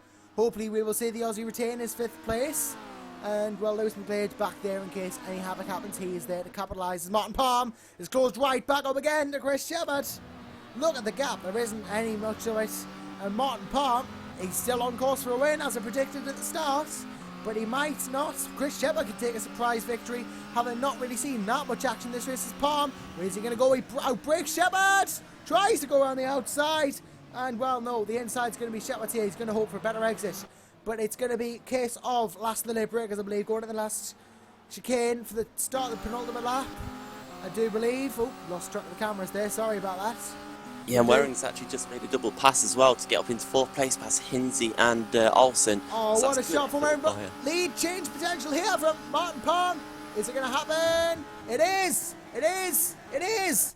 He's through nearly. No. Chris Shepard somehow finds enough room on the track to keep that one in line. But yes, Andrew Waring through there. And I think Hinzy just went a bit off track there as well. So maybe things starting to fall apart a bit for the Aussie, but we hope they aren't. But Waring through to 4th. Don't count him out either. It's a big ask to get the lead, but not impossible with the gap there is. And look at Stranne as well. He's looming all over the back of these two now. Olsen goes all sorts of sideways around that corner, but Eric can't capitalise. He's down in 7th, but he can't capitalise, but he's ahead enough of Siggy, I believe, that this could be championship. We'll have to do some quick maths afterwards to see if he has got enough, but I think it's going to be enough points to take the championship. And Olsen into the wall, of all sorts of walls, and Olsen is into that one. Stranne up to 6th now, bolstering his chances at clinching the title. Yeah, it's actually McGlade into... Olsen clips him again. Things starting to get very argy-bargy between 6th and 7th places. Mind it, please, ladies.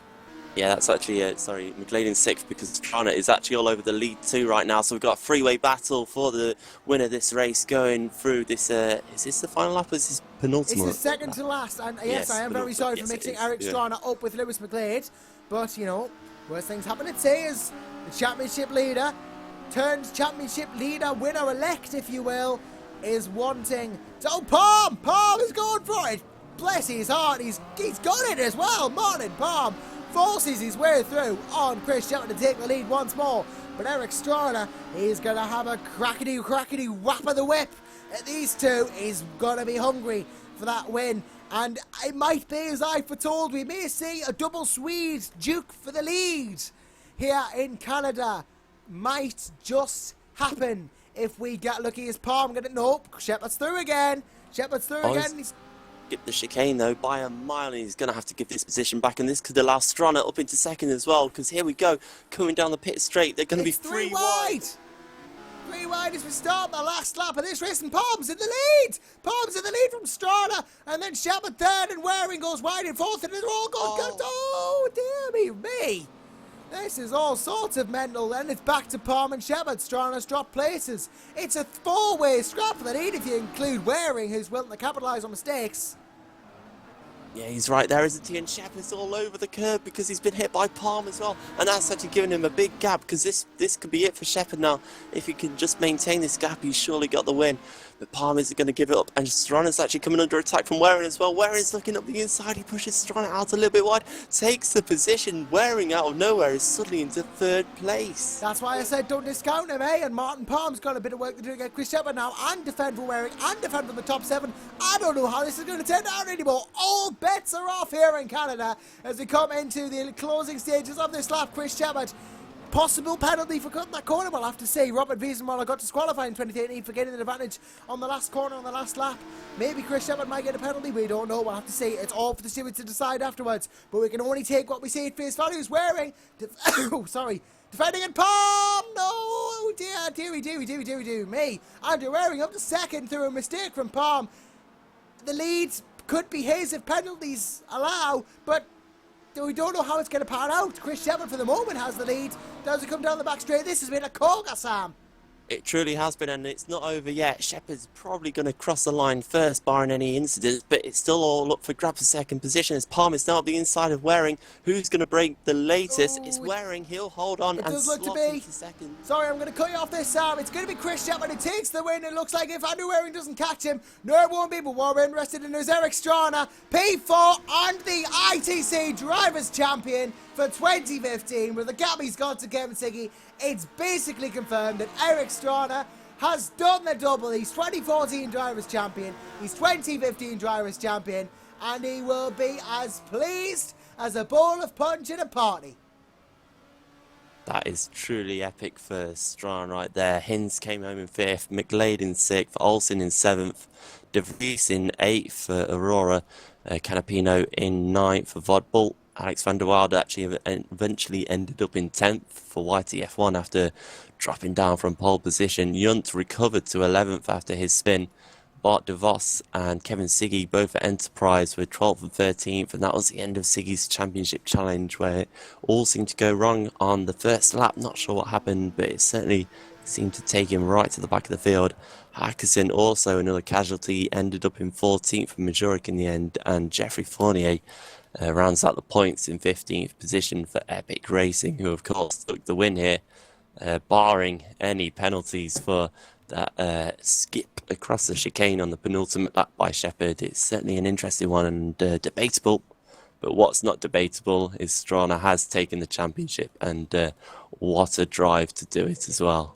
Indeed, we saw so much in race 3. It always is race 3, isn't it, where things get a bit more interesting. And Chris Shepard, well, we'll see how things pan out for him. But Andrew Waring, a glorious drive back up to second. 2 seconds in his return to ITC. Martin Palm, 3rd place. Hats off. Hats off. And, of course, our new Drivers' Champion, Eric Stranne. The big man wins another title to add to his collection. But Thomas Hinz, the standout star, the Aussie grit man himself, leads a 5:10 for YTF1 in race 3. And, well, this season in general, it's not just been this race, but the season itself has been absolutely staggeringly brilliant. It has. I can't really counteract anything that you just said there. It really has been incredible racing. I know I've been in the midfield where it's still good racing, but I've heard about all the racing at the front as well, and it has been nearly every round of this, well, I'd say every round of the season, nearly every race of the season, that we've had battles so close at the front, and that's really what everyone wants to see, and it's been great for the viewers to watch. Certainly worth watching some of the races over the season if they're available, because this has been a fantastic season and a fantastic championship for Stranne, ice cold as well. But it certainly wasn't easy, because there was a lot of people that could win races, and that is what has made it so good, is that you went into every race not really knowing who was going to take the victory. And that's what motorsport is all about at its best. Indeed, we all like to see close battles, don't we? It really, really does. We love to see them. It's what we're here for. And now I believe we're going to get some people into the room for interviews, etc., which is going to be fun, isn't it? It's always a bit of a laugh. I don't think there's going to be any bad blood today, though. I hope not, as we're going to bring some people into the broadcast room now for interviews, and we're going to start with Cos Motorsport's own Andrew Waring. Hello. Hello. So you got 2 great results in races 1 and 3. I do believe 2 second places at what is essentially a home track here in Canada. That's going to be a big nice thing for you to have. Yeah, it's not bad. I'm pretty surprised with the third race considering I had a drive-through, but for jumping the start, so I was pretty happy to even come close to the podium. Yeah, that was a fantastic. I completely forgot you took a drive-through for a second. We saw you take it, but to recover to second is an absolutely phenomenal feat. Obviously, you did a couple of races before in the season for THR, and unfortunately they've withdrawn from the championship, but is it good to be back on track? Yeah, I think it'll be my last time in the ITC just due to work and conflicts and stuff, but it's fun racing, so I enjoy it, and the format's great. Yes, indeed. Of course, you haven't had that long a season, but in total, do you think you've had a good season overall? As long as I'm one that people consider to be a threat for the win, then I think that's an alright season. I think you most certainly are a threat for the win. You did, in fact, win for THR. You are a threat for the win. You are a fantastic driver, and it has been a pleasure to have you here with us in the ITC season. Thank you very much for driving us, and, well, hopefully if work doesn't get in the way too, we'll see you in some other series here in GPVWC next year. Possibly, we'll see. Indeed, thank you very much for joining us. And, well, I had hoped to save him till last, but we're now going to move on to Drivers' Champion Extraordinaire, Mr. Eric Stranne. First of all, massive, massive congratulations on your driver's title win. Thank you. And this does, of course, mean that you are the first person in GPVWC ITC history to win 2 titles back-to-back. Having won the 2014 championship with a YTF1 and THR, now you've won with Ice Cold Racing. Surely, this has got to go up there with your best achievements. Yeah, that's pretty good. I'm not going to complain at all. It's been quite a good season overall, and it's been consistent, and yeah, turned out well. Yeah, it seems the recurring theme of ITC is, if you want to win, hire a Swede, because all of our drivers' champions have been Swedish now. Martin Palm and double champion Eric Stranne, but... No, Adrian Holm, you mean? Adrian Holm, sorry. Oh dear, that's another big boo-boo. Oh, I thought Palm won the championship, and I was massively wrong. I thought we had a champion in our midst. Sorry, Martin, I've over-glorified you. So, yeah, Adrian Holm, the Swede, won first ever season. Then we have Eric Stranne as double champion, but how are you going to approach the last race? Because you've won everything there is to win now, because I see Ice Cold Racing are team's champions too. How are you going to approach the last race? Are you just going to take it nice and easy, or are you going to push for a triple again? Just go in and see what happens. It's now the pressure's off, so just go in and have a bit of fun on a Monday evening and see kind of what happens. Indeed, yep, I guess that's all you can do. Just enjoy yourself and, well, relax and know that you've done everything you can do and that you have to do, and that you are the success at the end of it. Thank you very much for joining us, Eric, and once again, congratulations on both titles. And now we move on to the Austrian Kevin Siggy. Hello, Kevin. Hi. Kevin, very, very good racing for you today as well. 2 wins in races 1 and 2. Yeah, it was a good race for me. I mean, I'm loving the rain conditions, and I'm pretty good at them as well. So maybe that's why I got the wins, and I'm happy for them. Yep, you should be. 2 wins is not an easy thing to pull off an ITC with the competitiveness that there is, but unfortunately your Drivers' Championship hopes have come to an end with Eric Stranne taking the win in the title here, but I suppose the pressure's going to be off now for race 3 and you're going to be able to enjoy yourself a bit more. Of course, I was just planning on securing the 2nd position in the championship. I wasn't... I wouldn't have been catching up to Stranne anyway, so he was doing great in this season, so congrats to him and congrats to Ice Cold for winning the championship. And yeah, I'll just take it chill and like do some smooth last races, and we'll see how it goes. Indeed. Well, you know, you have been brilliant all season, really, Kevin, and, well, 2 race wins in the wet shows you are the Reagan master of the ITC, it seems, this time around at least. And, well, thanks very much for joining us. Well done on that. And, well, as you say, you know, it's all about enjoying yourself now. Obviously, Enterprise will be hoping to bolster their 3rd place, perhaps even charge for 2nd if it's possible. But are you going to be trying to focus on the team's championship in the last race? Or, as you said, will it be more about enjoying yourself? It would be more like enjoying. I mean, I can still try and like get the 2nd position for the team's championship. And yeah, I'll just try and fight for it. Just to get the team into 2nd place like I did in WSS. And I don't know, anything can happen. I'm not in any kind of pressure anyways, so we'll see how it goes. Indeed. Well, I guess that's all I can do. Enjoy yourself, as I said. Thank you very much for joining us, Kevin. It's been a pleasure having you. And I do believe we're going to round out the interviews with a man who didn't necessarily get into the top 3 of this race, but won the heart of us all anyway, and that is Mr. Thomas Ince. Hey, yeah, that was tiring. That was tiring. Really intense stuff. Yeah, no, it was good fun. Had some good results there. Top 5, happy with that. But I've got seem to have been told I may have been a little bit contact heavy perhaps in that last race. I'll have to go back and check that. Maybe in a bit of latency, maybe. But yeah, hopefully it wasn't too bad for anyone who I was around. Sorry if I was argy-bargy. I didn't mean to. It was completely accidental. I was just very, very intense. Very intense. I was, sweating balls in that last race. Well, Hinsey, of course, not one to avoid the bare truth as it is. Let's talk about your other races as well. Obviously, got that fantastic. You've been progressively improving over the race weekend because you got 11th and 7th and 5th, which I think that's been your best weekend so far. You set the best set of 3 races. Yeah, I think 7th and 5th is my best results now. So whether they'll stay depending on how contact heavy it was, we'll see. But yeah, no, it was good fun. I was really surprised with my pace in the race. I really didn't think I'd be up there. So I was just thinking I'd drop back and be at the back end of the points. But for some reason, I apparently had pace. God knows where it came from. But suddenly I had pace. So in the rain, I was pretty quick. And then in the dry, I was actually managing to keep with the leaders. So yeah, quite surprised. I guess I just tried to keep my head. Nearly took out Eric by accident already. Big sorry for that. Big apology there in turn 1. Just completely missed my braking point and had to take evasive action. My own little mistake there. But overall, I thought it was all right for me. But maybe just be a little bit better under pressure. I guess is probably the thing I can improve on. If I have to improve on anything there. Yeah, well, you had a fantastic set of races. Hopefully we'll see more of the same from you next round as well. Obviously, the Drivers' and Teams Championships wrapped up now. So everyone will be able to enjoy themselves a little bit more while jostling for position at the final round at the Circuit of Americas, where we've already seen the Atlantic Series title wrapped up. Hopefully, we will see some fantastic racing action in 2 weeks' time at the Circuit of Americas. But thank you very much for joining us, Thomas. And, well, Tom, Hinsey, whatever we call you, you are very much, well, my personal star of today, at least.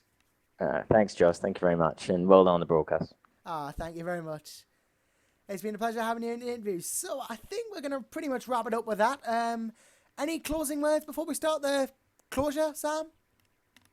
Yeah, just to say what a fantastic job for Eric here to wrap up the title and win his second title in ITC and his second title this season as well. It has been 3 very exciting races once again, and yes, everything's kind of sorted out in terms of the championship now, but going into the final round at Portland, it's still going to be worth watching because I think it's going to be kind of a party atmosphere now. Everyone's really just going to go for it for an unwind at the end of the season, and there's certainly going to be some more fantastic racing coming up for the lead, for the midfield, for the lower points as well. It always happens in ITC and it's always great to watch. So day has been fantastic, but certainly check it out in 2 weeks' time as well. It's going to be a good one. Yes, you do not want to miss it. And if you thought that was intense, we have another championship title on the line. And in 3 days' time, we will have the World GT Championship, the final round, also from the Circuit of Americas.